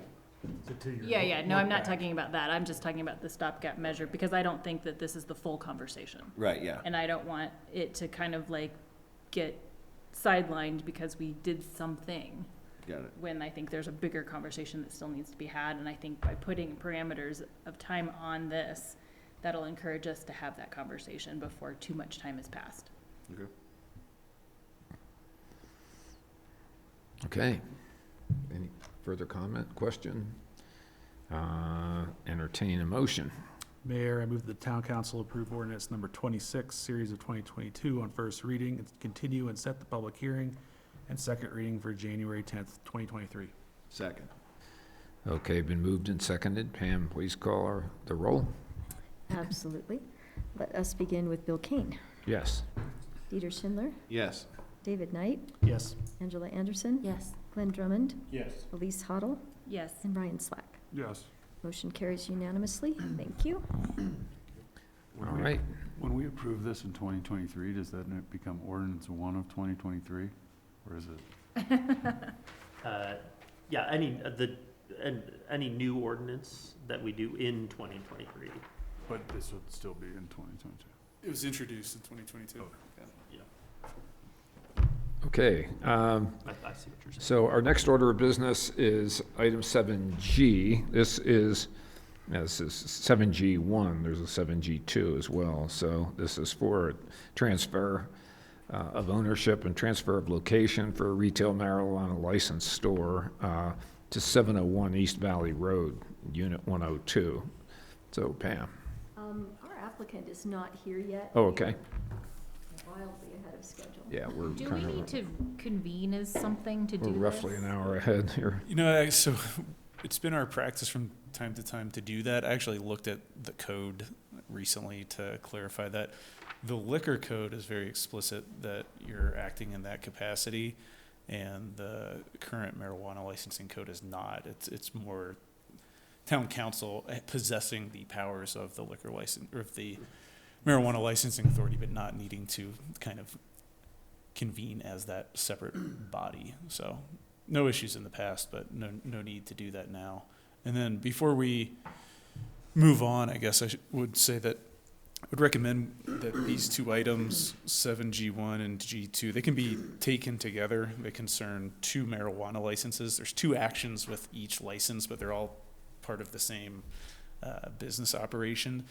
So there could be a single public hearing on all of those actions, and then just separate motions, one for the retail marijuana license and one for the medical marijuana license. But Pam, are you wanting to wait for the applicant to be present on that? It's up to council at this point. Uh, You've met him. Does anybody have any Yeah. questions or problems with it? He was Is this the in second previously when Yeah. The PUD was amended for 701 East Valley Road to allow for the sale of that marijuana at that location. I think the only thing I remember is Elise brought up the signage. She didn't want it facing the park. And he agreed to that. And we agreed to that, and for some reason Triangle Park wasn't declared a park. Because it's 200 feet away, 200 feet I don't beyond think that has to do with the license per se. Correct.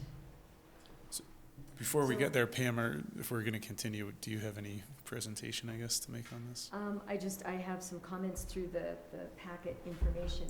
If I would just say out loud, I guess, for the record. Or we better not wait. I don't think it. But it's up to you. I've got everything is in the. We have plenty of other things on the agenda, so maybe we just move on and come back to these if we're expecting the applicant, would be my suggestion. So we will defer 7G1, 7G2, and then we'll circle back. I'm not sure we're still going to get to 750, but my favorite TV show comes on at 8 o'clock, so got to get cracking here. It's on Tuesdays. Yellowstone. Oh. No, it's not. No, that's on Sundays. I am not really kidding. All right then, we'll move on to item number 7H, resolution number 63, series of 2022, resolution of the Town Council of Basalt, Colorado, repealing and replacing the town's salary schedule for employees. So, If anybody understood that salary schedule, you get advanced placement in the physics program. well, thanks. And this is something that we've done as a matter of course when we adopt or when we propose a new salary schedule. And the last time we did this, I believe, was last year. And this year we worked with Lori Graves, and Lori is on the line here, so she helped us out not only mainly with the PD pay schedule, and then had a recommendation on our the existing salary range that we're going to kind of take both of these in this ordinance. So I'm going to kind of walk us through what this looks like, and then we've got Lori here for any questions, and then Chief for any questions specific to the PD. So to begin, we did engage Graves Consulting earlier this year to take a look at our PD compensation. And they've done a lot of these. They have a lot of police department clients, but then also general government clients that they're able to pull from, and she does a lot of work here in Colorado, so we were glad to use her, and I think we got a really comprehensive look at our PD, and basically the goal here was to keep us competitive in the marketplace. We know that police department positions are very hard to hire right now. There's a lot of jumping around that happens. And so what we're looking to is really stabilize the department in the long term. I'll talk this through, but the punchline here is looking to go to what's called a step schedule for the PD specifically, and that's a pretty common approach for police pay. So the study that we received from, or the report, excuse me, that we received from Lori, which was in the packet, really had two main elements to it. So they took a look at the market, or she took a look at the market analysis. And so what that means is, what are the appropriate external market, what is the appropriate external market to look at to compare our organization to? And we aim to make it broad enough so that it was statistically valid and relevant to our location. So in the end, we used data from nearly 30 benchmark governments. And these include Western Edge Front Range cities, so we know that we're competing with them, as well as other relevant resort communities in Colorado.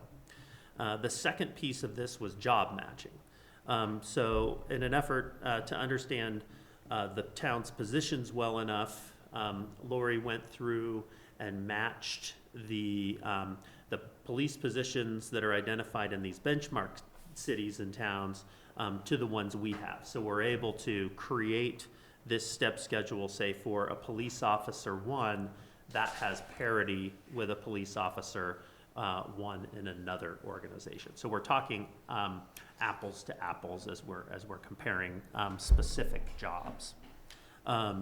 So the final recommendation that we got was to place our sworn police positions on a separate pay structure from our general government positions. So the general government position pay structure is the one that we're proposing to shift by 2%, and then the sworn police positions is the one that encompasses this step plan. And the pay structure that's recommended is, as I said, a step plan, but there are a few open range positions on it as well. And so those would include the lieutenant. Well, I guess it's just the lieutenant on that one, and the chief still remains on our open government position one. As far as implementation goes on this, something that we heard from Lori is, the towns really kind of need to take a look. Oftentimes you do find out that you're kind of behind the curve, which we are. And so to implement this in 1 year would cost us about $100,000. So the recommendation and what we see as common practices for towns to implement it over a few years, depending upon that town's financial ability to do so. So what we're proposing is to implement it over 2 years. And the first year, the maximum sort of increase that any one officer would get would be $8,000. It will cost us about half, so we're looking at around $50,000 or so. We are also, as an organization, absorbing about a $500,000 increase as we look at all of our salary increases, but then plus all of the benefits and things that we've looked at and discussed with council already. So we think we're taking a really prudent step to be able to do this over a few years, and we believe that we have support from the PD on that as well. So how this works, so that step schedule that was in your packet, each employee basically gets placed on the step that reflects what their position is and their years of experience. So it's really pretty simple. A step 1, for example, would be an officer with 1 year of experience. So somewhat simple there. And then one of the things we do include is prior experience that somebody would have. So if somebody was going to come to us and they had 2 years of experience as a sworn police officer, we would count that for them.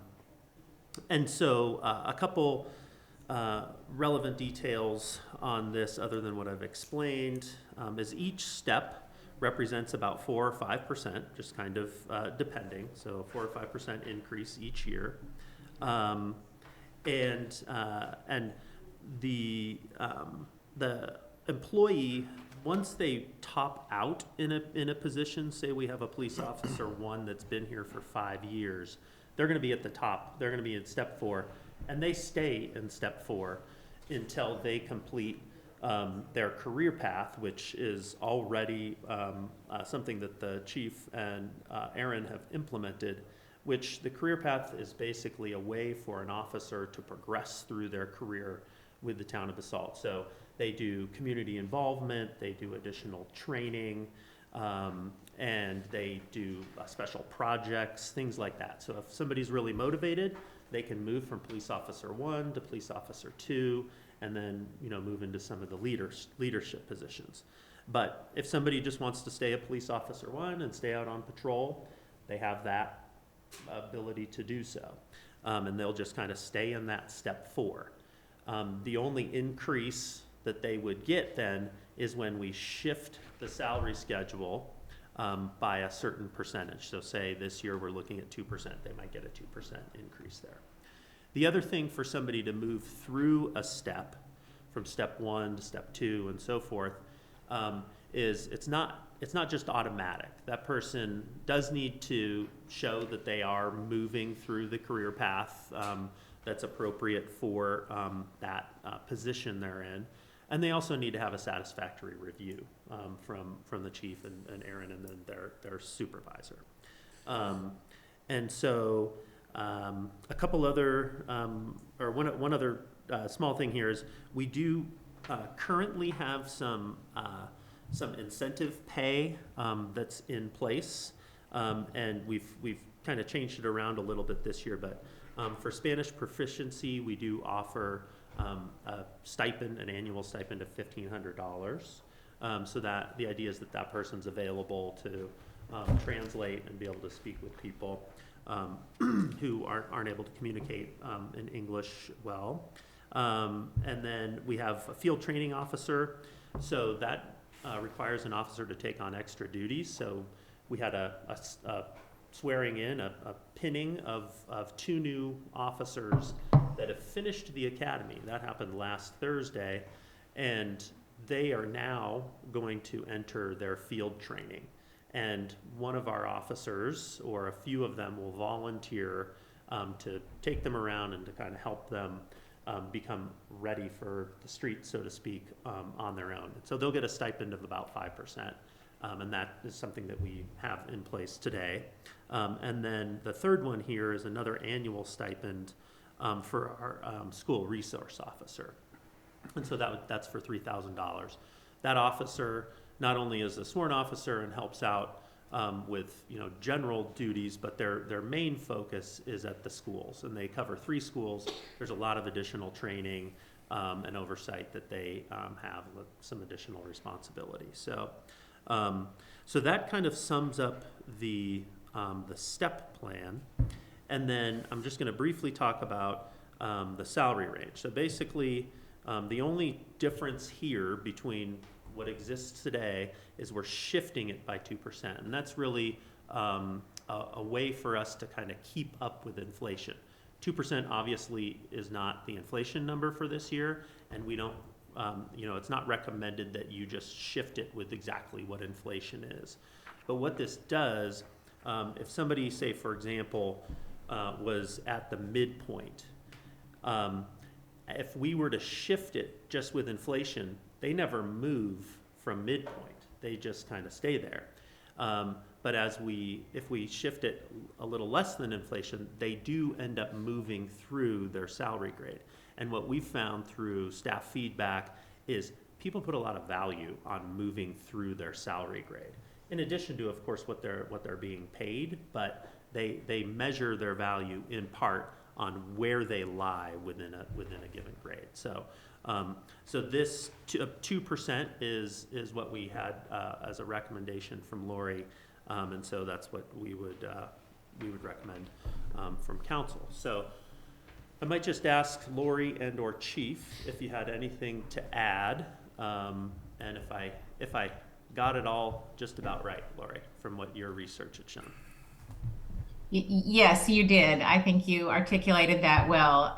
The step plan is Definitely the most common salary structure that we see among law enforcement there throughout the state. I think of our 30+ clients, we maybe only have a couple that aren't on steps. I think it's a pretty important retention and recruiting tool. And I think the one that we've built is appropriate for your department. So it looks good. I think the other things you mentioned, the additional kind of premium pay items, I think those are also very common. We see those typically added to that hourly rate on the step plan for those additional duties. And it is really a best practice to have that criteria outlined that shows what it takes to move through each of those steps, which I believe you've already done in your department. Not all of our clients have taken the time to truly document that, and I think that's definitely a best practice and puts you in a great position. Okay.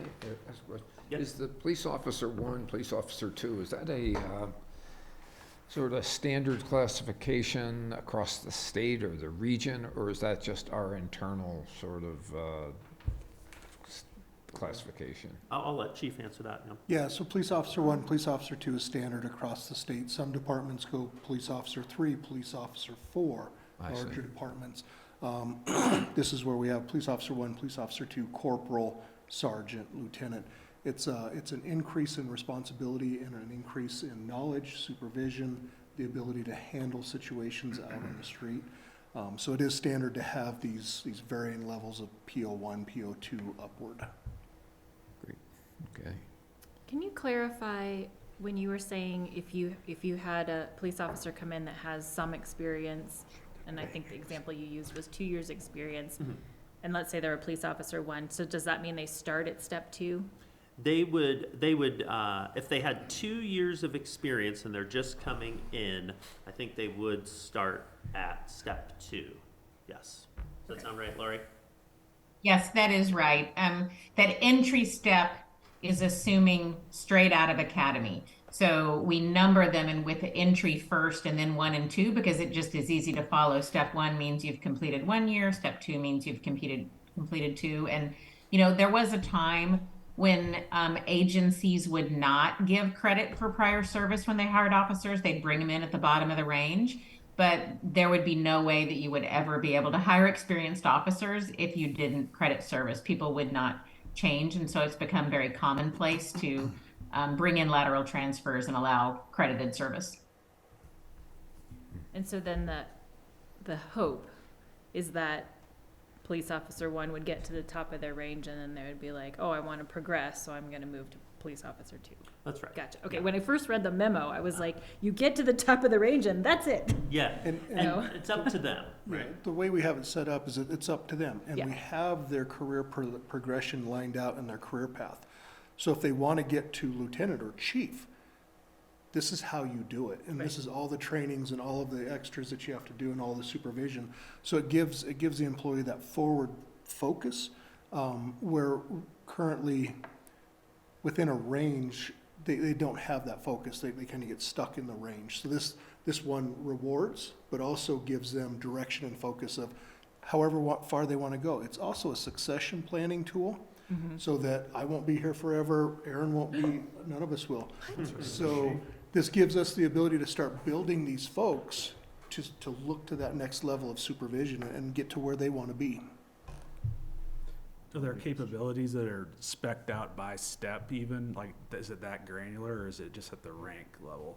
No, it's granular. It's granular. You must do this, accomplish these trainings to move to the next. Next step. Yep, and then that next step is granular again to move to the next. Not the step, the PO 1 to 2. PO 1 to 2, okay. Yeah, steps are So years. steps is purely time. Time. Yeah. Rank is finishing the career path criteria. Okay, thanks.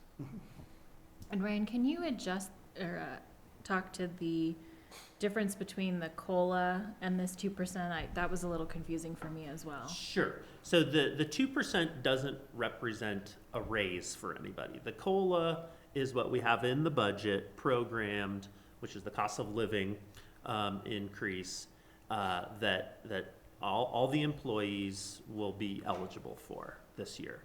The 2%, it just shifts the overall pay grade. The the folks that could benefit from that in 2023 are if we hire somebody new who's entry. Last year they would have been hired at 2% less. This year they get 2% more.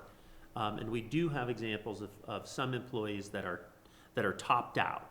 And right now we have a policy in our employee handbook that allows for essentially a bonus at the end of the year, assuming, well, this year, because we're doing COLAs, they would be eligible for the bonus. In other instances, it might be that, it's merit based, but that's a way that we still reward people for their hard work. It's just that they're at the top of their grade that's established by empirical data with these grades, and so it doesn't go into their base salary. It's just a one-time bonus. But this year, for those that are at the top, they're going to get 2% as permanent, and then they're eligible for up to that 4%. Okay. If that makes sense. So the COLA, everybody is gonna see additional money. Except for PD. Sorry, because now they're going to step. Yes, But the 2% shift, so if let's say I'm making 60,000 and I'm in the middle of my range. Yeah. Nothing changes with my salary other than, until I get to the end, and then there's actually 2% more than was there before. That's right. Is that right? That's okay. right. You got okay, it. got you it. got it. Yeah. So. Great. Thank you. Is a 2% shift, do you think, a couple parts of this, we're gonna probably have to shift it again in the future, because I feel like. It's an annual shift is Yeah. probably, and Lori, do you want Is to that just competitive, explain I that guess, a with little bit? other municipalities? Yes, and that's what, if you're sort of continually doing that, you're keeping, we're in a very high inflation, sort of situation right now. But if you're kind of going at that 2%, over time, you're going to see you're tracking with inflation pretty well. So, Lori, do you want to just kind of talk about the philosophy behind that a bit? Sure, I would. Yeah. So, it can be a little bit confusing, but the way I look at compensation is there's really two pieces every year that you need to look at. One is how much do you need to adjust your pay structure just to make sure that the structure itself is somewhat keeping pace with market, and that's the 2%, right, that you've been discussing. The next piece is how much are you going to actually increase employee pay? And it's that pay increase that actually moves them through the range, right, as Ryan was talking about. So what you don't want to do is increase your pay structures by the same amount or more than you're planning on giving in pay increases. Because if that were the case, let's say you move the structure 5%, but somebody only got a 3% pay increase, they actually moved backwards in their range, right? So every year you need to be looking at both elements. And in a year like this, in a what I quote unquote normal year, if we ever have those again, right? You might be increasing your structure by say 1.5%, and you might be increasing pay by another 2.5% to 3%. So total people are getting, right, somewhere around 4%. In this current inflationary time, most people are getting average pay increases larger than that. If you apply 2% to the structure, that still gives you however much you can work into your budget to give people actually pay increases that are generally more merit-based or performance-based, right? The structure increase is across the board to just recognize market, and then the increase that moves them through their range is generally performance-based. But I would say it is definitely a best practice to shift your structure a little bit every year rather than let it lag for a few years and then move it a lot all at once. That can be more challenging for your budget and more problematic for the people you have at the top of the range. And I think maybe to answer part of your question also, average pay increases I'm seeing across our municipal book of business in Colorado in 22, for calendar year 22, those were averaging between 5% and 8%, which is significantly higher than we've seen in a while. Projections into 2023, I think we're looking at around 4 or 5%, but those are projections at this point. Thank you. Thanks. Okay. So thank you. Questions, discussion, entertain a motion. Mayor, I move that town council adopt resolution number 63, series of 2022. Second. So, been moved and seconded. This is a resolution, we can do this by voice vote. All those in favor, please signify by saying aye. Aye. Okay, approved. Thank you. Thank you so Thank you, much. Council. Thanks, Chief. Thank you, Appreciate it. Lori. Thanks, Lori. Thank you. We've got And Mayor Matt Schifrin. Would you get us some raises up here? That would be good. We could. I'm on it. And Mayor Matt Schifrin has joined us by Zoom at this point. I'm sorry, what's that, Pam? Matt Schifrin. Oh, has okay, joined great. us. So we can go back to our, Half an hour 7G out yet, and so 1 and 2. rather than rush here. so with this, we'll go back to our item number 7G.1, public hearing. And I think we're going to do these together. We're going to take 7G1, 7G2 together. So 7G1 is for, this is a public hearing for as an application for a transfer of ownership and transfer of location of a retail marijuana store license to 701 East Valley Road, unit number 102. So, Pam? Yeah, did you want to open 7G2 at the same time? Sure, well, and we'll open the public hearing as well for transfer of ownership and transfer of location of a medical marijuana license. So we have retail marijuana and medical, so we'll take them together. So the town has received applications for the relocation of a retail marijuana store and a medical marijuana center owned by Down Valley. Doing business as good people, they were up here on Midland Avenue. And if approved, these licenses would be changing owners and moving to the building at 701 East Valley Road adjacent to the Willits General Store. They would become part of P.I. Willits, known as Lova Basalt. Applicant Representative Matt Schifrin is present this evening. Thank you, Matt, for joining us. And he's representing P.I. Willits and representing both licenses. And Matt, did you receive a copy of the memo in the packet? And did you have any questions? I did, Pam, and my apologies, everyone. I was driving up. Originally thought that our time would be closer to about 8 o'clock, but it seems you guys are ripping through the agenda this evening. And then when Pam was saying that, hey, the roads are terrible, so I'm up here in Aspen at the moment. Yes, received the packet, and I don't think there's any questions from our end, Pam. So for the record, the notice for a public hearing this evening was posted on the premises and printed in the Aspen Daily News. The town currently limits marijuana licenses to 2 medical and 2 retail. Approval tonight would allow 1 medical and 1 retail license to change ownership and location. A second retail license is in use at a store in Southside, and a second medical license remains unused at this time.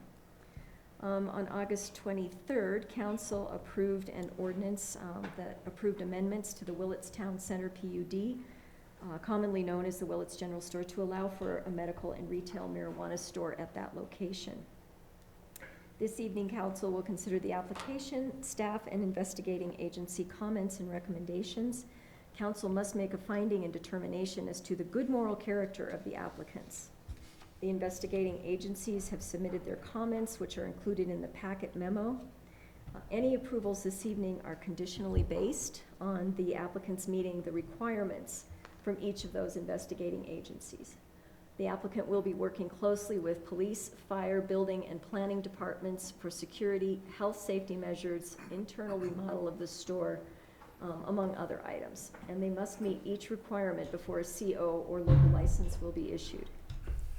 After a local background check and fingerprint checks through CBI and FBI, the council is able to determine the applicants are of good moral character, demonstrating honesty, fairness, and respect for the right of others and for the law. Additionally, council has the authority to refuse to issue any license for good cause. However, staff finds no issues to support a denial at this time.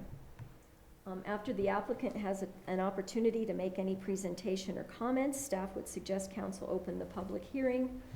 Following the public hearing, if council is inclined, staff would recommend council approve the transfer of ownership and transfer of location for both the retail and medical marijuana licenses to P.I. Willits, doing business as Lova Basalt. And there are 2 separate motions to be made for that. And I would also ask if Greg or Jeff had any comments to make or add to the information in the packet or what I've presented this evening. I don't. Chief, no, okay. Where is 701, is that the general store? It's the Willits General Store, Okay. yes. A lot going on at 701, one that we use a liquor license there, right? This Yeah. is Beer license. beer license. Okay, good spot. So, any comments, questions from the public? We'll open this public hearing, so we'll take comment from any in the audience or anyone calling in. It appears that we have none.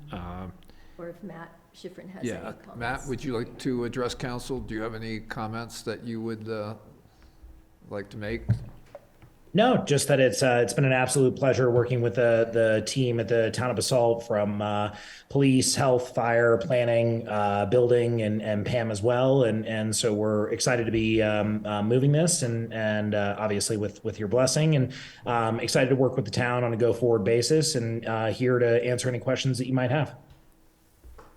All right. So no comment from public. That concludes comments from the applicant. Any questions? The only one I had, I just wanted to make sure with the memo from Chief about checking the tax returns, the residency requirements are satisfied even though the application had a Denver address and the tax returns signify Aspen residence. I just wanted to make sure that was all, just clarify that a little bit. Yeah, so Mr. Schifrin provided tax records for the 2021 tax filing. He didn't have anything that was present with the Aspen address to meet our residency requirement.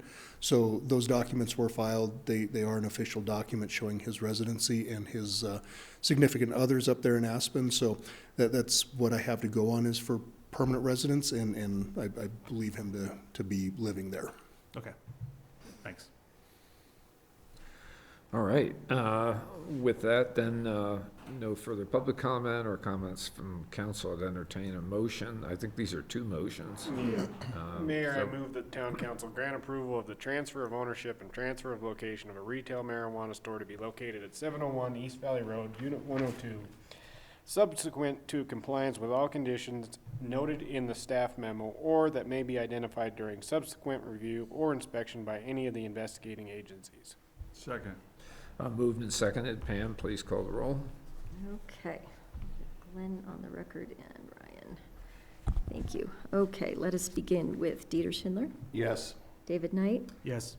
Angela Anderson, Yes. Glenn Drummond, Yes. Elise Huddle, Yes. Ryan Slack, Yes. Bill Kane. Yes. Motion carries unanimously.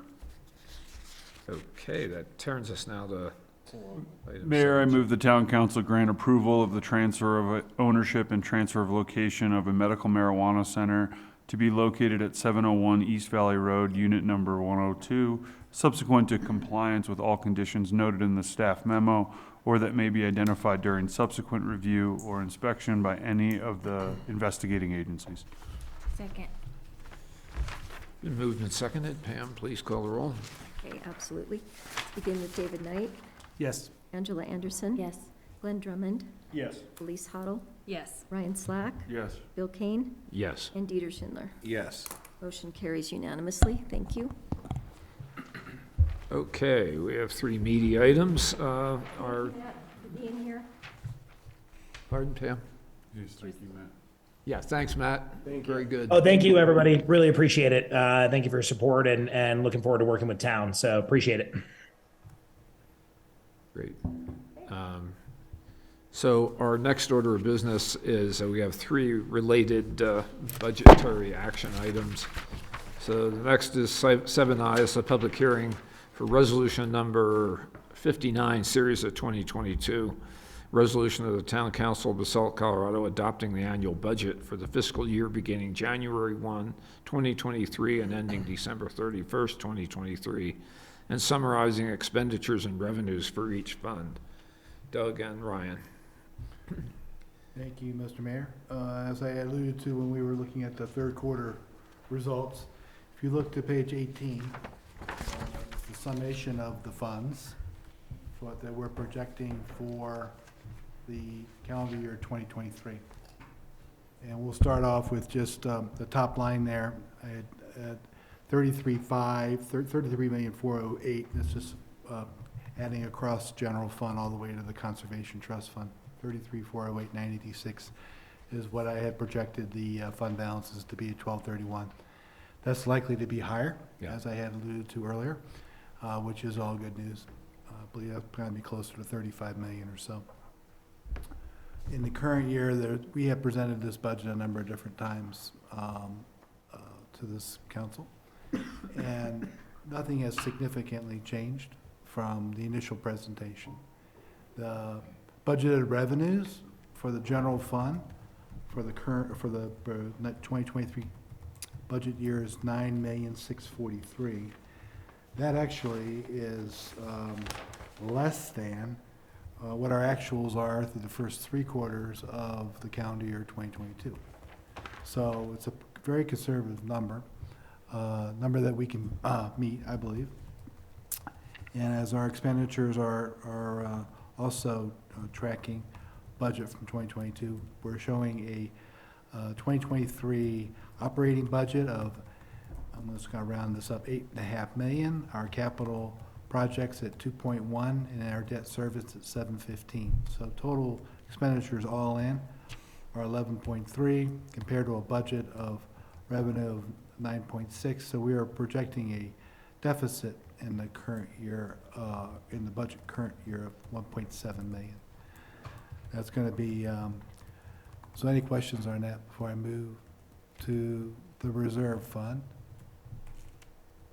I'm hearing none. We're showing budgeted revenue of 5.7 million for the reserve restricted fund, rather, for the calendar year 2023.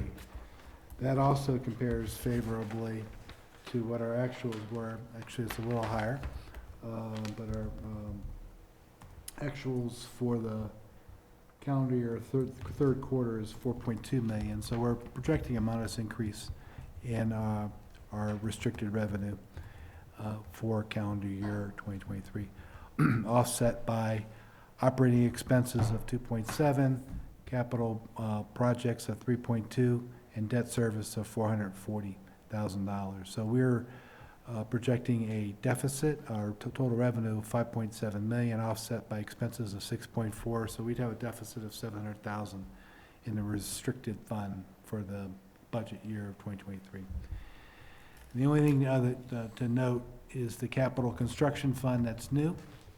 That's the 5th column. That is the debt service that we raised and closed on January 6th of 2022.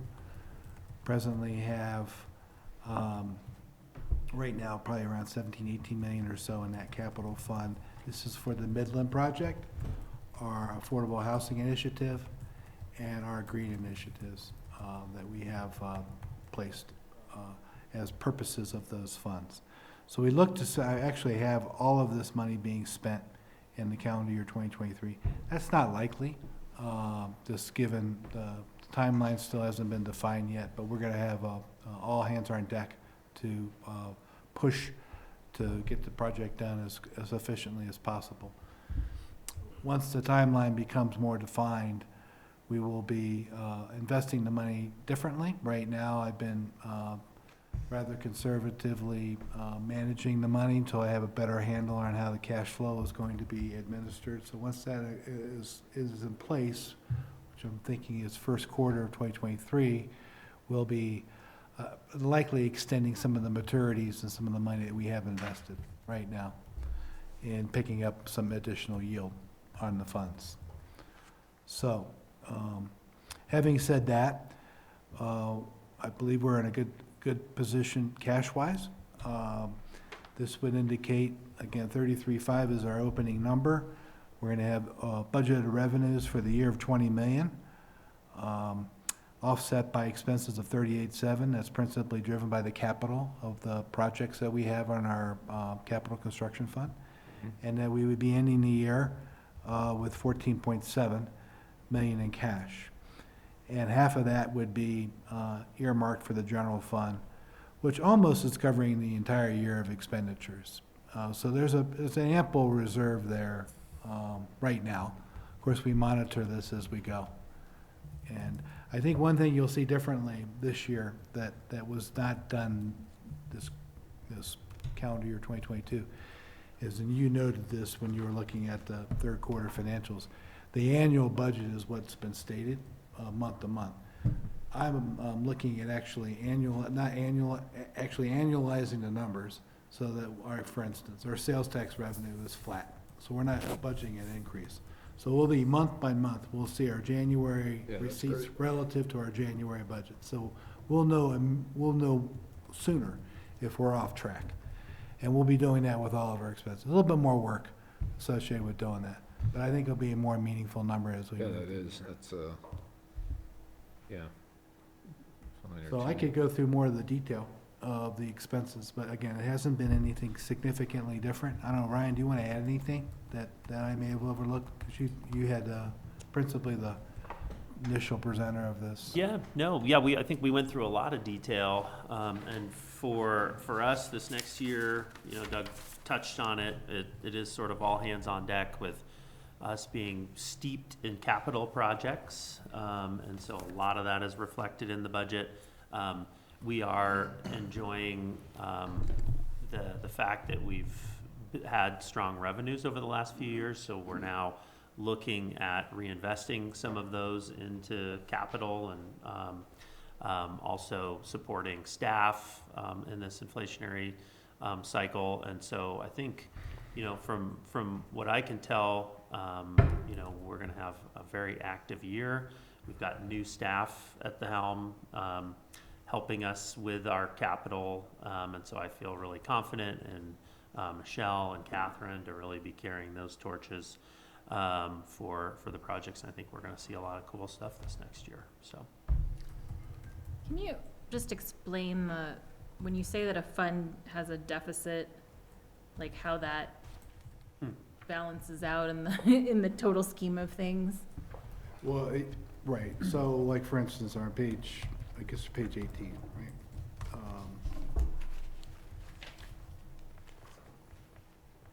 For the current, and what this would show is that our expenditures are going to be more than our revenue. Principally, it's because of the capital items that are creating the deficit. So if you look at the general fund, for instance, it's showing a deficit of 1.7 million.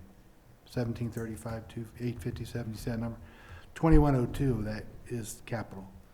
So if really, how I look at this is, first of all, we got money in the bank. So we can use some reserves for some of these things. We wouldn't want to necessarily use reserves for our operating. I think we want to try to, eat what you kill type of mentality.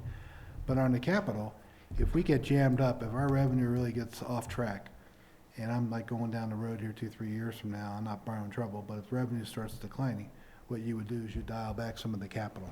And then the capital just wouldn't be spent because you wouldn't have it to spend. So it is a deficit. I will say that 2022, it was a planned deficit of $2.7 million for the general fund, and I believe in the current year we're going to come out flush.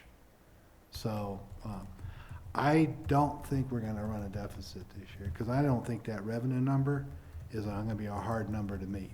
I think like 9.6 million is our budgeted number, and for the first 9 months of 2022, we were at 10 million. So it's almost a layup to make the revenue number, in my view. Can I say one more thing? And sure. This is something that you've heard, is these are, the deficit reflects one-time costs. So Doug touched on, you don't want to be paying for your salaries and paying for those, keeping the lights on with and, you know, in spending your reserves. So we're not doing that. But one of the things that we've talked about, particularly with the Midland project, is that we're going to need to use some of our reserve to support that project, because we know it's a $13 million project. We got 9 from the bond proceeds. So that's what when I said we're, you know, reinvesting in the community with, you know, the additional money that we're seeing come in, that's exactly what we're doing. So it on paper might look like, oh geez, why are we running in the red? But we're only running in the red in the sense that we're investing that money that we have in reserves, you know, back into these capital, and it's really those one-time expenses that are driving us over and making it look like we are deficit spending, but you know, on this one-time basis. So we're always really careful about that, not to set ourselves up for the ongoing expenses and running those in the red. So best case scenario, we've under projected our revenues. Worst case scenario, we borrow from reserves. Yes, and anything that, I mean, that's a way to look at it. We probably are, as Doug said, our revenue number for 2022 is going to come in stronger than what the 2022 budget shows. So we'll be adding more to that reserve, and then part of that too is that there's some expenditures in 2022 that we haven't made that were budgeted, projects that are going to be rolled into 2023. So, you know, we're trying to capture all of that. And there's something, I mean, Doug said something the other day that I was like, oh gosh, I guess I've never thought about it that way. But our capital projects are somewhere in the teens, you know. So for our small town, we're really doing a number of projects in the community. So we're kind of going full steam. So does that answer the question? That makes sense. I'll ask one more if I could. Of course. So if 9.6 is pretty attainable, do you have like an upside and a downside kind of in mind, like a what if on revenue? Well, much of the revenue, 2/3 of it is sales tax driven. And we went with a flat number of 23 relative to 22. There was a little weakening in October, just a little bit, it was too early to tell. It's too early. I'm not going to borrow trouble on the revenue. But I do think we're going to have some softening of the economy. I think there'll be a recession after listening to everybody else. There's going to be some sort of softening coming. Spending will be less. Whether that affects us on a downside scenario, I have not modeled it out that way. I will say that our cushion is that we have money in the general fund being channeled over to the construction fund, right?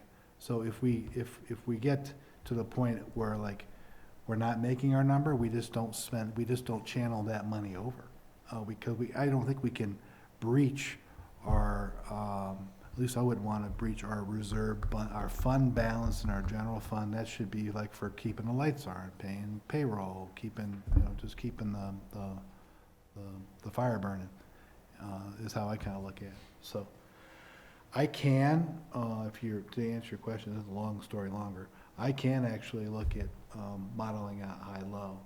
But when I did this budget, we wanted to be conservative and not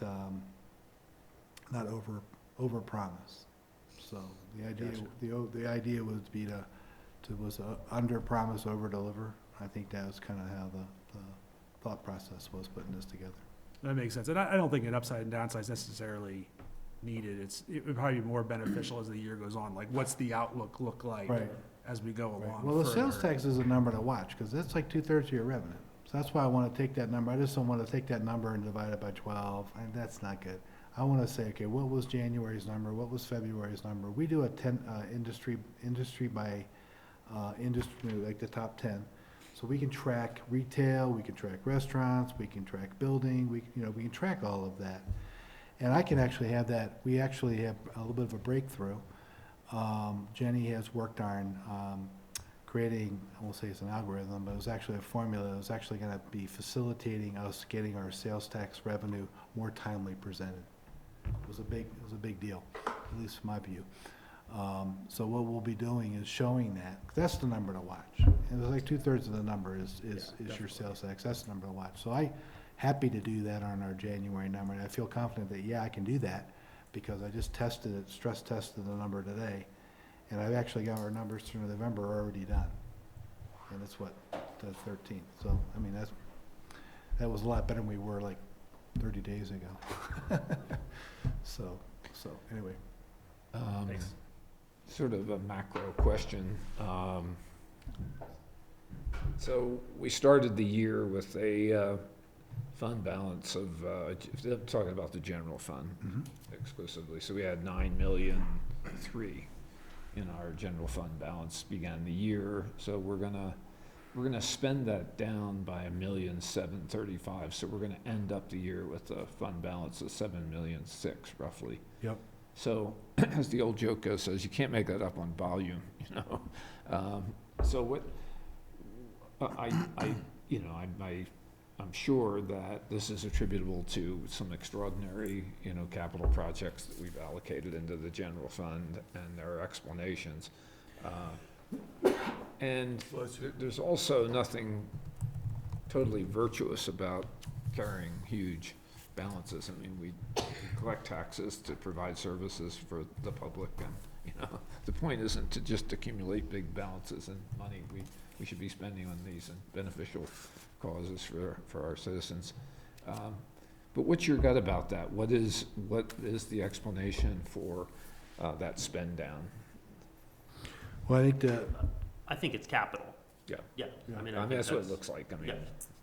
And I think one of the things and this wasn't really your question, but I'm going to expand on what I think was your line of thinking is that there's nothing necessarily virtuous about holding back a huge fund balance, and I think that's true. We have our rainy day fund that is 40% of the average of the last 3 years' expenditures, and that's the oh my gosh, the economy has tanked and we're trying to provide basic services to the town. So we have that. Yeah. We have also just happened to experience a growth in our sales tax numbers over the last few years as a result of COVID and huge visitation that we haven't seen in the valley, and online sales that we're now able to capture. And the one thing I will say is I don't know that we should just run in perpetuity with big fund balances, but I think what we're showing here in this budget is that we are starting to spend down those things in investments in the community.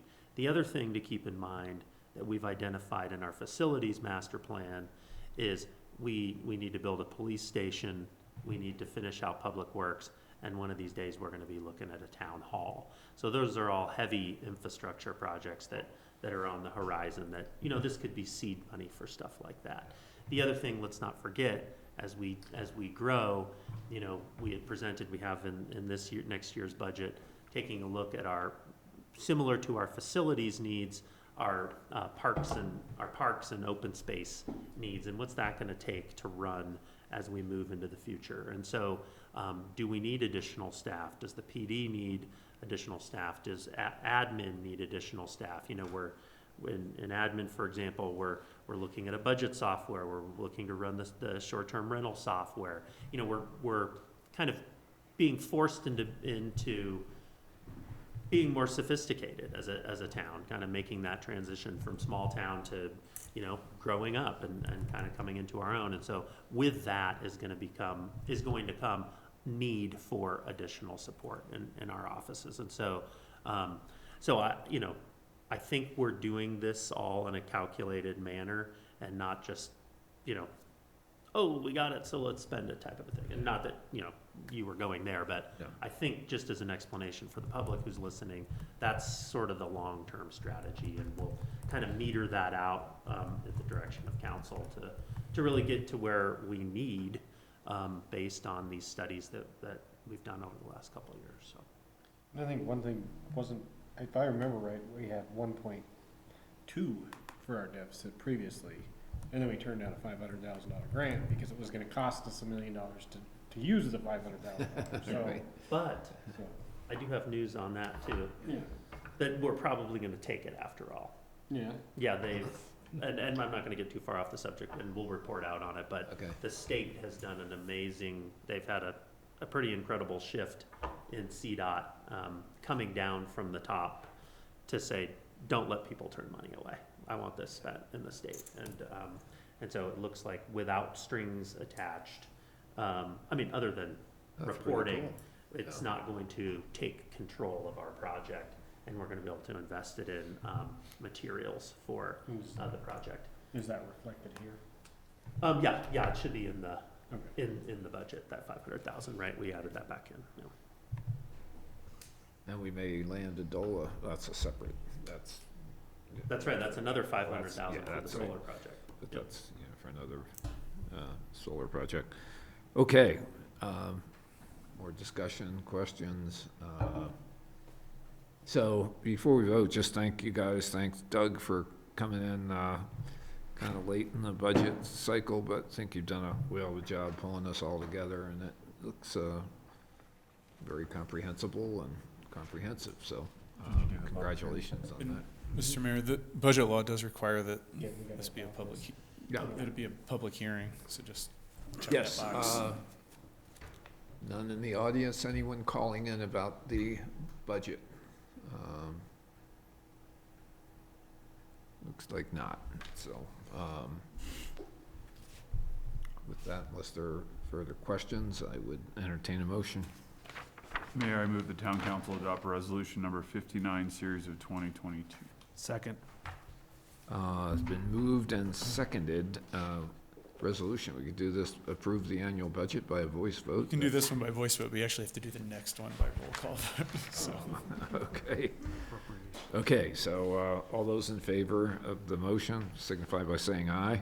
Aye.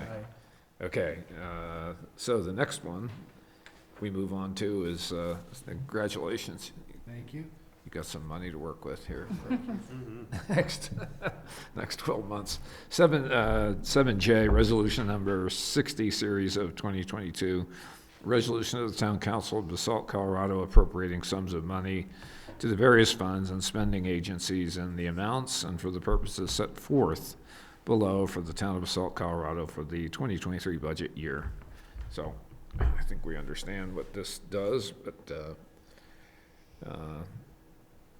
this is not a public hearing, but is, so is there questions, comments? Do you guys want to make a presentation on this? This is really Mr. Mayor, this is really the memorializing what was actually on page 18. Just showing what the revenues were, what the expenses were, and Okay. apportioning the money and having all of this for sake of clarity. As presented in the budget. Yes, sir. Mayor, I move the town council adopt resolution number 60, series of 2022. Second. Okay, been moved and seconded. Do we need a roll call on this one? Yeah, under the charter we do, for Okay. appropriations. Yeah. Pam, please call the roll. Okay, let's begin with Angela Anderson, Yes. Glenn Drummond, Yes. Elise Hoddle, Yes. Ryan Slack, Yes. Bill Kane, Yes. Dieter Schindler, Yes. David Knight. Yes. Motion carries unanimously. Thank you. Okay, final action for this evening is a 7K, resolution number 64, series of 2022. Resolution of the Town Council of the Town of Basalt, Colorado, levying general property taxes to help defray the cost of government for the Town of Basalt for the 2023 budget year. So, this sets the mill levy and, Yes, thank you, Mr. Mayor. Yes, I had prepared this summation here. The 5.957 mils stays the same. It was what was that's for the operating budget? operating. It has, years past, it varied, but in 2019, it was set to be no more than 5.957. So that's what we're using this year as well. And in addition to that, we have $950,000 earmarked for debt service. So that divided into the various properties from, property values from Pitkin and Garfield equals, you'll see 4.299 mils.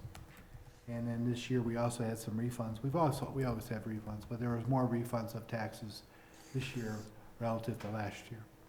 And that equated to 0.035 mils. So at the end of the day, the actual mill assessment last year in 2021 was 10.391. It's actually less this year by 10.291. So it's less by whatever that would be. So what's the total mill levy? 10 mils? 10.291, yes, sir. Okay. And the assessed value, just for reading pleasure here, last year was 214.4 million. This year was 220.9 million. So modest increase in the assessed value of the property. Okay. Explain bond abatement. I didn't quite understand when I was reading this. Oh, this is where people are refunded for their challenging the assessments on the evaluation of the taxes. Jeff, Sure, you I wanna can help me out? explain that. So, exactly, it's a manner of effectuating a refund to people who have had their property taxes abated after they've already paid them. So it acts as a temporary property tax credit on the tax bill, and there's not really the ability to render that piece by piece. It's done in this kind of broad sense based on those abatements because there's already been this separate process that the individual homeowner has kind of gone through to achieve their refund and abatement. So it's kind of a temporary property tax credit to achieve those refunds for property tax abatements. And can you give me like a real world examples? Sure. Wrap So my brain around this. Yeah, no. So if your property was assessed or valued, assessed and taxed at $1 million, and you appealed it after paying the taxes, you later did an abatement, and it ended up being reduced by 25%. It's a way to then to avoid an overcollection of property taxes by putting it back out into the system, and the individual property tax owner will have already addressed that abatement individually. So that's kind of how it, in a broad sense, works. Okay. This is not a public hearing, but, so any questions or comments from council? Ready to levy 10 mils? Okay. I entertain a motion. Mayor, I move that the town council adopt resolution number 64, series of 2022. Second. Okay, been moved and seconded. We need a roll call on this one, I presume. No? Wow. Okay, so then all those in favor, please signify by saying aye. Aye. Okay. Thank you, guys. Thanks, council. A lot of business. And Happy New Year, Merry Christmas, Happy Yes. Hanukkah, all of the good holiday stuff to We everybody. don't reconvene until, when's our next meeting? January 10th. January 10th. Yep. So, No, time we'll off. be here. We'll be here. Time off. All right. Thank you, guys.